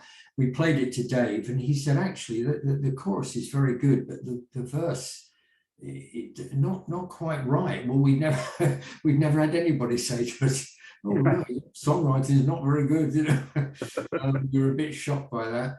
But we took it on board and went away, and we rewrote the verse and played it again today. And he said, yeah, no, that worked. So we recorded it, and of course it came out. It was an obvious first single. Yes. Well, I noticed on a few of the tracks used the mellotron. That's another one of my favorite instruments. Yeah. And it's always associated with the prog sound anyway. Yeah. But then the harpsichord comes back too. Aries, I Will Always Feel the Same. The Glorious House of Arthur is another great track, and Monkey are all great tracks. The use of the mellotron came about because we wanted an orchestral arrangement, but we didn't have the funds to hire an orchestra. You know, that was above our budget. But of course the mellotron had come along, and it is an orchestra. It's an orchestra in a box, which you play with a keyboard, and each note is a tape that's going round and round of an orchestral note, which is great. And it's got its own peculiar, quirky sound, which is a lovely sound. Dave was a big champion of the Moody Blues. I mean, David almost, you know, created success for the Moody Blues because they'd had Go Now with Denny Laine. But Mike Pinder, who was a very good friend of Dave's, was moving off in a different direction. He didn't want to write pop songs, and the group decided that they weren't interested in singles. That they wanted to make a career out of recording just great albums. And Mike Pinder played the mellotron, and Dave said, let's try the mellotron. So we did. That's how we came down up to be using that, and did give that nice, it's a lovely sound, a melancholy sort of sound to the whole album. Right. That was where I first heard the mellotron, Moody Blues. Yeah, of course. It's very, very much associated with them. A great sweeping, strings, but with a weird sort of bendy sound to them. That was because the tapes were going slowing down. You didn't dare take a mellotron on the road. No, they're too heavy. Not with the British damp and wet and cold. Yeah, right. And I've heard how heavy they are just to move. Yeah. Oh, God, yeah. Yes. Now talk about. I love this play on words. I love this. I love white. I love that. I love white. I love white. How did that come about? Well, oh God, these disaster stories. When Dave became a manager, he pulled off some major coups. He got us the gig for doing the instrumental music and the title song for the film Eyewitness, which was great. But amazingly, he also got us the Isle of Wight gig, which was the Isle of Wight Festival in 1970, and Dave got us the place on the bill opening the festival on the Friday. The official opening was the Friday. But what a coup. He actually persuaded the Falk brothers that what would be great would be to have an Isle of Wight theme song for that year. So they said, yeah, that's a good idea. Yeah. So Dave put it to Ed and I, and we went away and wrote a song about being at a festival. The thing is, we'd never been to a festival, but I don't know how we did it. And in my opinion, my humble opinion, it has to be one of our best songs. I mean, I love that song, I really do, and I'm very proud of that song. But what went wrong was that the Falk brothers decided on this song being the theme song for the festival. Phillips agreed to it.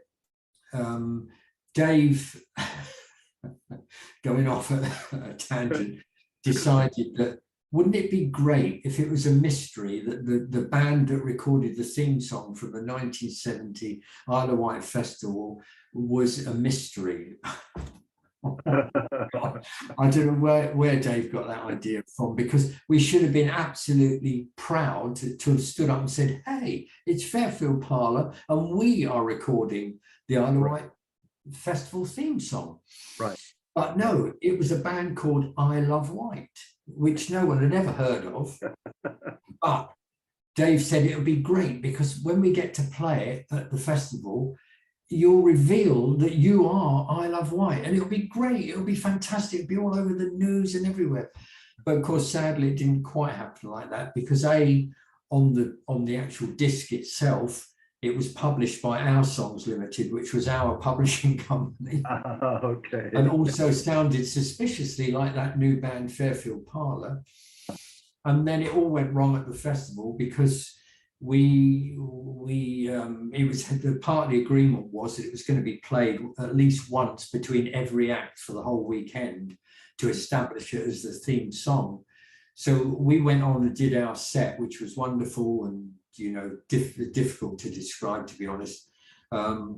Came off and we all stood behind the stage and said, oh, listen, he's going to Ricky Farr's going to play I Love White's Let the World Wash In, it's going to be great. And he played the first sort of minute of it, took it off and frisbeed it into the crowd and said, that's crap.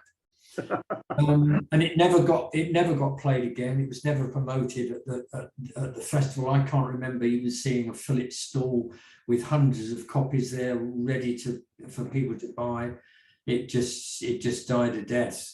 Dave shot off to the Fawkes head office and ranted and raved.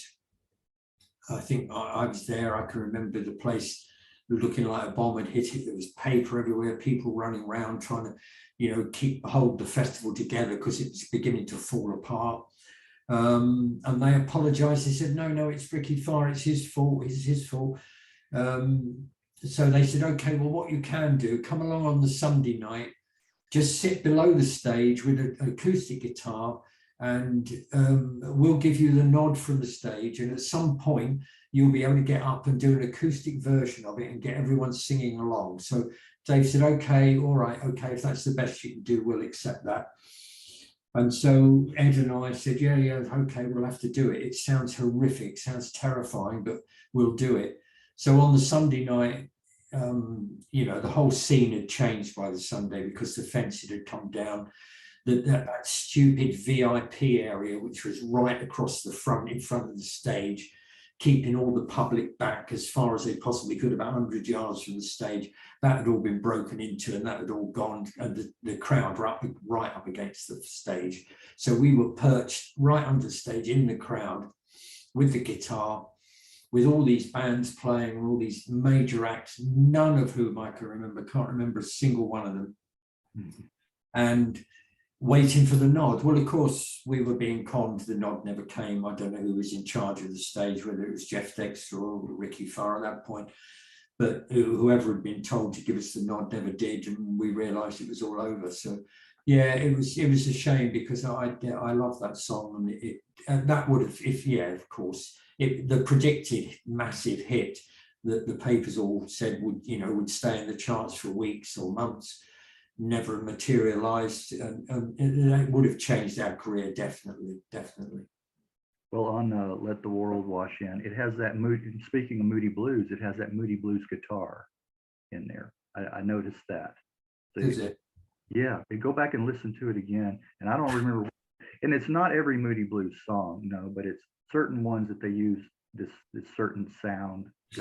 Right. Yeah, on that. Now, Medieval Masquerade, that's a lovely Baroque instrumental, and it reminds me of something Amazing Blondell might have done. Yeah, I don't know other bands, but I'm not a muso. I didn't, like I said before, I don't. Right. Well, we never had enough money to buy records anyway, so I never did. But I just had my little stock of Dylan and Leonard Cohen, Joe Collins, people like that. I don't know other bands. We never followed other bands. So I don't know, but Medieval Masquerade, I think Ed put together. We all sort of worked on it, I think, for the written purely for the B-side for the single. That's all that was. Oh, that was. Well, jumping ahead to Whiteface Lady, recorded in 70 and 71, but not released until 1991. Why was that? We like I've said before, we were always writing. We never stopped writing.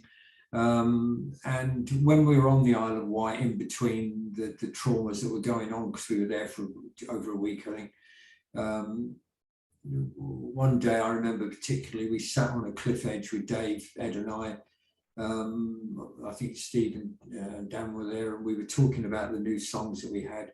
And I'd said to Ed before, some of these songs lyrically, I think we could link them up, I think we could make us put together a story out of this.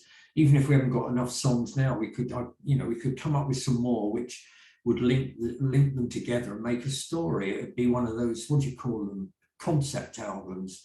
And Ed said, oh yeah, that sounds good. Let's put it to Dave. And Dave was thrilled. He said, no, we've got to do that. That sounds great.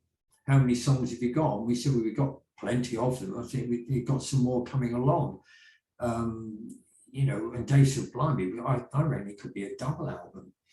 So we all got fired up, very much so. And I put the story together, and Dave went to Vertigo, to the guy that was running it at the time, a Dutchman called Olaf Wijper. And he said, look, we've got this concept album. It's going to be a double. I've heard some of the songs. It's going to be great. It's going to be massive. And Olaf said, that's perfect. That would be absolutely perfect for Vertigo. Just go away and make it. and then just tell me when you finished and we'll get on with it. It's perfect. So we went away and made the album and went back to see Olaf Wiper at Vertigo, and he said, I can't do it. And Dave said, well, what do you mean you can't do it? We just finished it. You said you're going to do it. He said, I can't do it. He said, I'm leaving the label. You know, these top knobs at record labels were always moving around. They were always leaving and going to other labels. And he said, I'm going to RCA. I just can't do it. I just can't do it. And no one here will do it because I'm going to RCA. So they don't want any of my projects. So Dave said, well, what are we supposed to do? We've finished the album. You love the idea. He said, I do love the idea.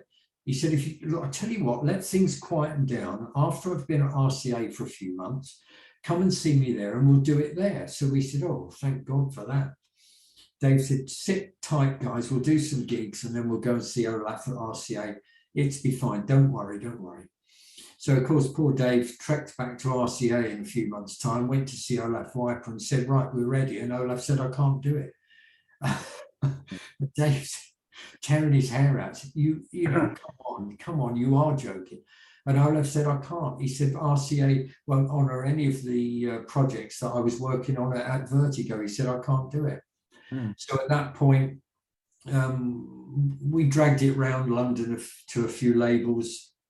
I think we went to Ireland, we went to Chrysalis, but unfortunately, we just couldn't get them in tune with the idea of the thing, and we were broke. To be honest, the band were totally and utterly broke. I had a girlfriend at the time, and we wanted to get married.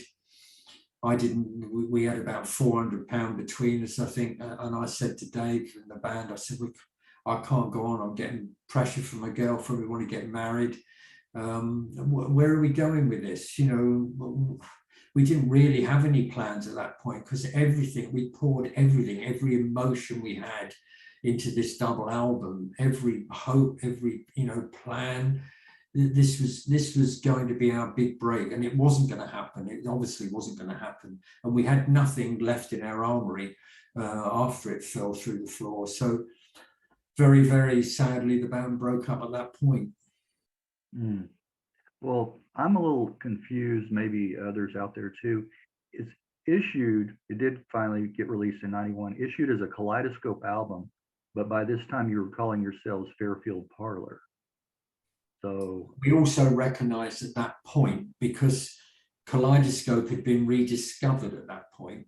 We don't forget this, we broke up in 71, 72, I think it was. I think we did do a gig in 74 in Germany, but we basically broken up in about 71, 72. This was 20 years later, but in the interim period, about 15 years in, I had a phone call from somebody to say, hey, do you realize you've been rediscovered? And I said, what are you on about?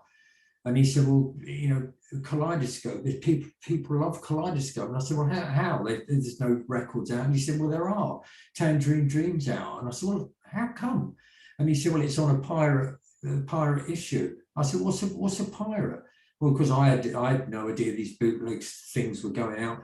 People had rediscovered the album, loved them so much, they'd started to release them themselves, ignoring the fact that it was owned by the record company, by the way.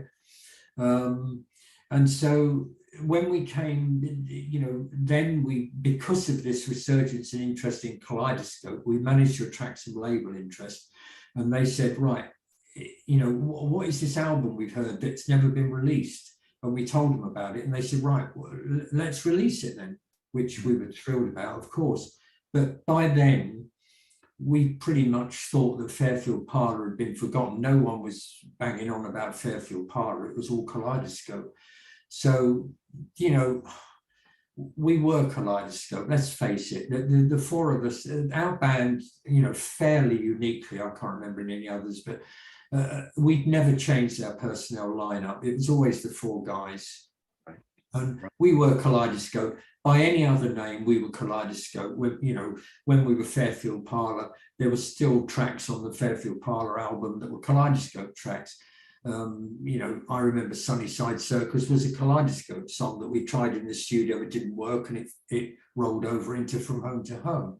but we were still Kaleidoscope. So we took the step of saying, you know, yes, it was recorded as Fairfield Parlour, that's strictly true, but you know, because of the new resurgence in our name, we must put it out as Kaleidoscope. Okay, understood. A concept album. I think this is your most accomplished album as either Fairfield or Kaleidoscope. Talk briefly about the concept behind the album. Well, like I say, the lyrics just suggested something familiar to me, and I suppose there was a lot of the Marilyn Monroe story, and it's a bit obvious now, and it's, you know, it is cliche. There's no doubt about it. I can't help that. I'm not apologizing for it. It's just a simple matter of fact. But yeah, the story of a young girl who's, you know, just as shy, living in London, overwhelmed by the London environment, but excruciatingly beautiful, you know, bumps into this guy in an antique shop, and he happens to be a film producer. The classic tale, you know, he thinks she's wonderful, he's falling in love with her in a little bit, but he doesn't tell her that. But he decides to give her a screen test. She makes some films and has an overnight success. You know, it does happen, but it happened to her. But as with a lot of people, she's not ready for fame. She's not suited to fame in any way whatsoever, but it overtakes her. And so she has a breakdown. They move her to France to recoup, to refocus. She bumps into a guy called John there. They have a love affair. She gets pregnant. She comes back to Britain. John has disappeared by this point.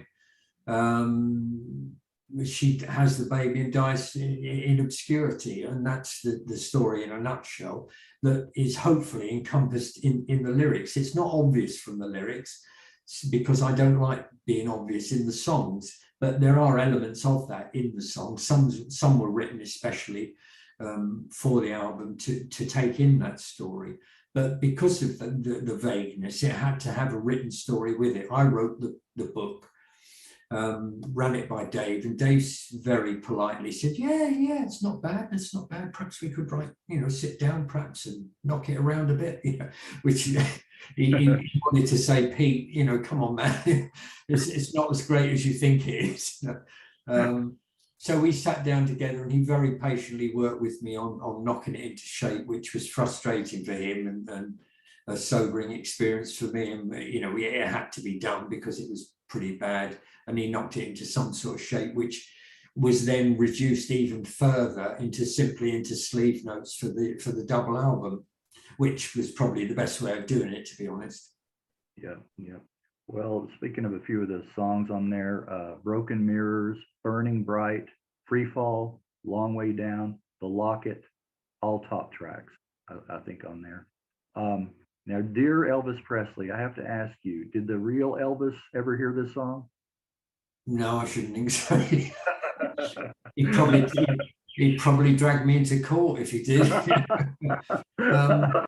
No. This the thing with making albums, and this is why it's so wonderful that vinyl is coming back, which we touched on earlier. Yeah. When you have a vinyl album, you listen to it as the artist intended. You know, one of the pleasures of finishing an album or making an album is putting together the track listing. And I still love it today. I still take a lot of trouble over that, because you want people to listen to it from start to finish. Right. And with White-Faced Lady, it's essential that you listen to it from start to finish, which is why I hate digital. I can't stand digital. I hate streaming. I hate downloading. I know it has to be done. I know people do it. I know it's, you know, an essential part of music now. But from an album maker's point of view, it's depressing, because people listen to odd tracks here, there, and everywhere, mixed with everyone else. They might download one track, ignore everything else, ignore another one. Oh, there's another one, I'll have that one. And you're not getting the full experience as it was intended. But with White-Faced Lady, those tracks you were mentioned, they had to be in those positions you know, simply because of the story. Even if the story wasn't there, the soundscape of that album would have been designed. You know, you've got highs and lows, you've got emotional highs, emotional lows, and you've got a run out at the end. You have to have the tracks in the right order to get that emotional element. You're right. And especially when you have songs that seg into another song. Yeah. With CD, I mean, it just stops, you know, and that's Yeah. not what you said the original No, meaning no, was for no. the whole album to flow like that. So Yeah. very good point. Now, small song, Heaven in the Back Row. That piano, when I heard that, I was like, oh, what song is that? It reminds me of Lean on Me, Lean on Me, Bill Withers. Yeah, I can hear elements of that in there. Whoever wrote Lean on Me hopefully has never heard Small Song. Yeah, I heard that and I'm like, I know that. Yeah. Oh, So dear, that'd be another court appearance, I think. you're in court. Well, you couldn't be in court with either one of them now, but back then, yeah.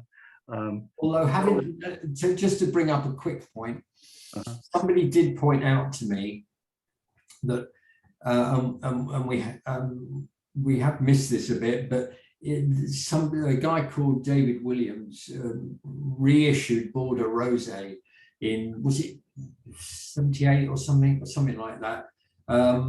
And we needed a B-side, and I don't know whether we recorded it especially, but we had a song which we recorded, turned out great. Dave did a great production on it, Baby Stay for Tonight, which I love. It's a funny little song, but I love it. But somebody pointed out to me, I think it was one of the guys in the band in America, that James had a single out. You know the band James? James, right. Mm-hmm. I can't remember the song, but my God, they've ripped off Baby Stay for Tonight. There's a chorus or something in there which is very, very familiar to the chorus in Baby Stay for Tonight. It's startling. When they played it to me, I think we were in the back of a van heading to a gig somewhere in America. He said, "Oh no, I've got it on here. I'll play it for you." It really spoiled my day, actually. You know what's phenomenal to me? It's going back to history. Let's just say from the late 50s, early 60s to now. It's phenomenal how songs haven't been repeated. You know what I mean? I mean that artists and musicians, writers can be that creative and avoid repeating. Well, how many notes are there? 1, 2, 3, 4, 5, 6, 7, 8, 9, 10, 11, 12. There's only 12 notes. Right. There's only 12 notes. And there's only, you know, unless you start screwing with chords, there's only a finite number of chords as well. It's incredible that we can write a song and not tread on someone else's feet. Right. But, you know, I suppose there are millions of permutations of those 12 notes and those chords and those keys. But I agree. It's absolutely, when I'm writing songs now, you know, I'm hoping it's not like anything else. And to me, they sound original. But yeah, somebody could pop up and say, "Here, those 7 notes you played are the same 7 notes that so-and-so had a #1 hit with, and he's be banging on your front door to." You know? That'd be my 3rd appearance in court. Your 3rd appearance. Yeah. Well, here's a 4th one. Possibly. Well, it could go your way in this case. Right. Epitaph, Angel. That echoes very much Candle in the Wind's lyrics. And yours was written first, I believe. Oh. I can't help thinking Bernie Taupin borrowed some ideas from that song. I can't help thinking that. Well, I'd like to think that was true. Now, here's another anecdote for you, okay? I lived as a young man in Rayners Lane, just down the corner from Harrow, but it was also just down the road, a mile from Pinner. Okay. And who was born in Pinner? Elton John. Yeah. Elton John lived in Pinner. He's only a year younger than me. He lived in Pinner at the same time I lived a mile away. And if you remember how he met Bernie Taupin, if I'm correct, he put an advert in somewhere saying, you know, musician needs to link up with a lyricist. Now, if only he popped down the road and asked me. I was only down the road. Anyway, sorry, I digress. No, there's an interesting story about he used to work in a record store. Yeah, Yeah, and about one of the musicians I talked to going into this record store and seeing this, he was rather rotund or pudgy at yeah, that time, and yeah. didn't make a second impression at all or first, and No, then ends up later on, years later, yeah. doing And what he. don't forget, he played on Just Another Day, the second Fairfield Parlour single. He played on that along Oh, with along with the Moody Blues, two of that's the right. Moody Blues. Well, I haven't mentioned my favorite track on the White Lady album, and that is the Match Seller. That's Yeah, that's a great song. I a mean, pretty little song. Yeah, I think. Yeah, the story of that. Yeah, she bumped into a homeless guy in the story, and has this bizarre sort of surreal conversation with him. That song was possibly shoehorned into the album just because we had it in our repertoire, um, and I managed to fit it into the storyline. But I think that might be the case. But yeah, it's a pleasant little song, and it's still a song that I was playing on stage right up until 2017. right. I would have thought it'd be a good, a crowd favorite. It was a great little song live. Yeah, yeah. Well, we don't have much time, Peter, but if you would like to talk briefly about your, working with Damien Youth, Mike Dole, Asteroid 4, number 4. Yeah, well, this all came about when after Steve died. Steve tragically died in 1999, I think it was. And we all went to the funeral and we got together afterwards, of course. And everyone said, well, we must write a song for Steve. We must write a song for Steve. But it didn't come to anything. Everyone was busy. Everyone was busy doing other things. Dave was still in radio. Ed was in radio by then. Dan had his record shop, and Steve was busy. And I was frustrated. I was very frustrated because if you're a creative person, you can't stop creating. It's just in your blood. If you put it to bed or it dies for a few years, it'll always come back. It'll always come back.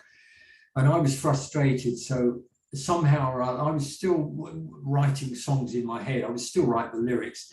And to get the meter of a song, I would often sing a little tune with them. So that they were emerging as whole songs that I had to learn how to put them together musically. And I mean, I don't call myself a musician. I'm not a musician. I can play stuff on the keyboard and put it together because modern software enables you to create a song, almost very nearly a note at a time. You could play it one note at a time and gradually build it up. I don't do it quite as crudely as that now, but I can make my music quite happily here in my little study, which is remarkable, and it has been an absolute boost to me because I started writing songs and recording them back.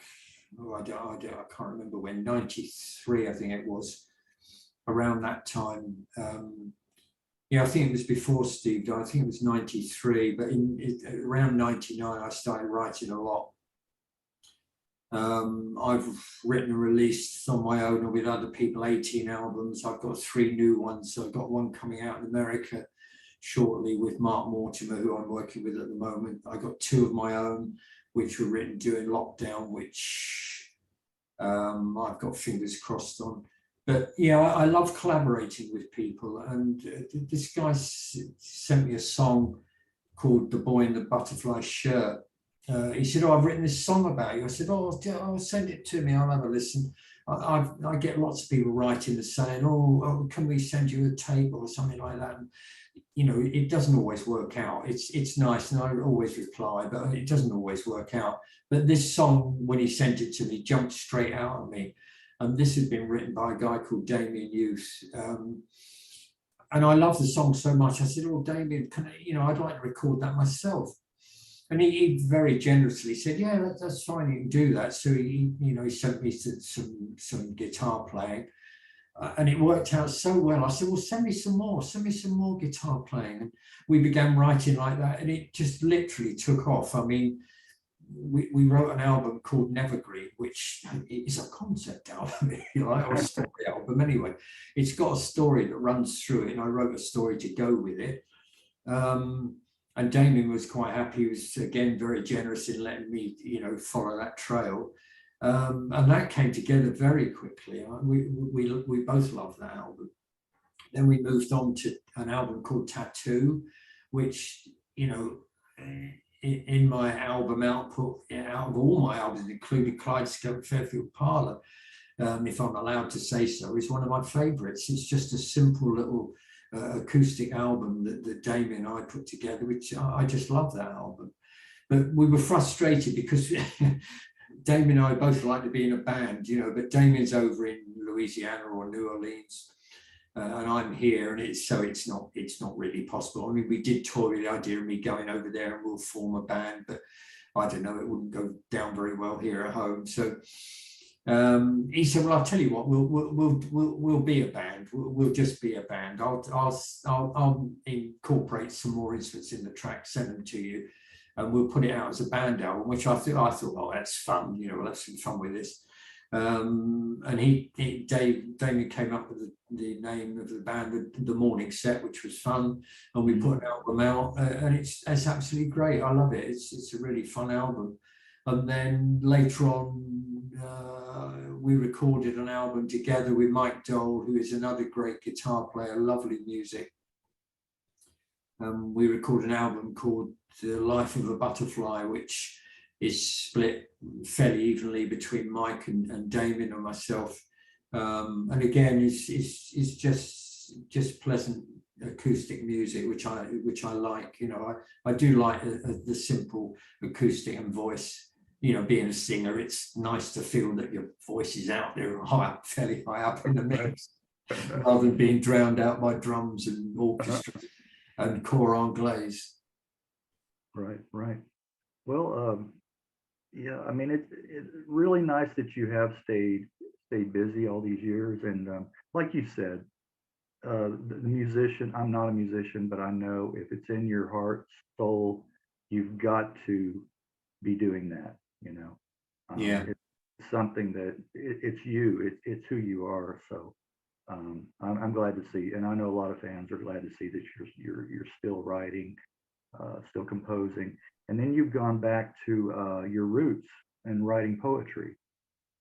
Well, I've always written poetry. I mean, poetry is a weird genre, isn't it? I mean, not many people are into poetry, but again, being a creative person, if you're writing, you can't stop. I don't write a lot of poetry now, but I've just put out a book of poetry. It's not to everyone's taste, and I accept that. It's just something you feel like you have to do. It's like my other interest, photography. I live in a nice part of the world in Britain. I live in Wiltshire, in the middle of southern England, a beautiful countryside and lovely cities like Bath and Bristol. And it's a great place to take photographs. I've got a website where I sell T-shirts and photos and things like that. And it's nice just to be able to have an outlet for these other interests. Right. I was going to ask you about that, but you just went there about your other interests. Yeah, well, that's you just got to keep busy. Look, time's moving on very fast. It's my wife and I both say every night, you go to bed every night, you think, my God, that's another day gone. But they just seem to go faster and faster and faster. It's terrifying. I'm of an age now where it's beginning to come a bit scary. Right. I agree. Every year is like that. It goes faster. The older you, it goes faster. I thought it was just me. No, it's not just you. No, it's that absolutely not. What's on the horizon I can't say. I'm afraid I can't say, because it is such big news that we're keeping our powder dry, because it's going to be something very, very special that we've been working on probably for I don't know, 8, 9, 10 years. But it's something that, because we've lost Ed now. Ed died a couple of years ago, which was tragic. And we were all talking about this, Dan, Ed and I. Poor Steve didn't know about it, of course, but Dan, Ed and I have been planning this for a long time. poor Ed has gone, but Dan and I are holding on tight, and just I can't say anything about it. I mean, people will get to hear about it soon, and I've been putting out little snippets of it. There will be. I'm putting a new album out in the new year, as I said, but there will be something Kaleidoscope orientated in the not too distant future, which we've been working on. And I just asked people to hang on a minute. I'm going to tell you about it soon, but I don't want to jinx it. Things have gone too wrong in the past. So it's just Right. fingers crossed. So no, don't push me on that one. It's coming. Don't worry. I'm not going to go there. I know how that is about jinxing things. I don't definitely don't want to do that. All right. Well, that's about all. I mean, we've covered a whole lot, and again, I wanted to focus on the early days and that. And thank you again for sharing and dusting off some of. A sincere thank you for asking, because it's only this sort of thing that keeps the band's name alive. I know it's still bubbling on under there. I get an email from a guy in America, or no, he was over here. He's up north somewhere. He's 27. He's literally just discovered the band. Never heard of them before. Loved the music. And it's just heartwarming. I get teenagers writing saying, how did you write this? How did you write? And it's just lovely to communicate people. If anyone writes, I always return the call or write back. It's just good to know that, when Dan and I have popped our clogs, music can't really die, can it? It's there forever, really. Once it's established as being out there, music can't really die. It's around. It can be around for hundreds of years. And if there's somebody somewhere still listening to the Sky Children a year after I've gone, 5 years, 10 years, 50 years after I've gone, that's fine. That will give me a big smile from wherever I am. Yeah. I know I get a lot of comments in interviewing people, and how did you find out about me? Especially the more obscured artists. Yeah. Well, that's why we appreciate it. That's why that's why the social media and the internet is absolutely vital. It's nice to be a dinosaur and say, oh, I want everyone to listen to vinyl albums, but I know it doesn't happen, and I accept that. But the fact is that the media, the new media, the new outlets for music, when we were a band, there was one radio station in Britain, the BBC. There was one music station, Radio 1. We had the Pirates out in the North Sea, but that's all there was. Well, I mean, imagine how many radio stations there are now. Right. So, we're very appreciative of the fact that people are still listening, and they're out there on social media and telling each other, which is how this stuff spreads, which is wonderful. Word of mouth, right? And good quality music will carry on through the ages. People are going to hear it no matter if it's 10, 20, 30 years later. They're going to, like you talked about the younger people today. It's going to last. So well, thank you so much, Peter, for your time.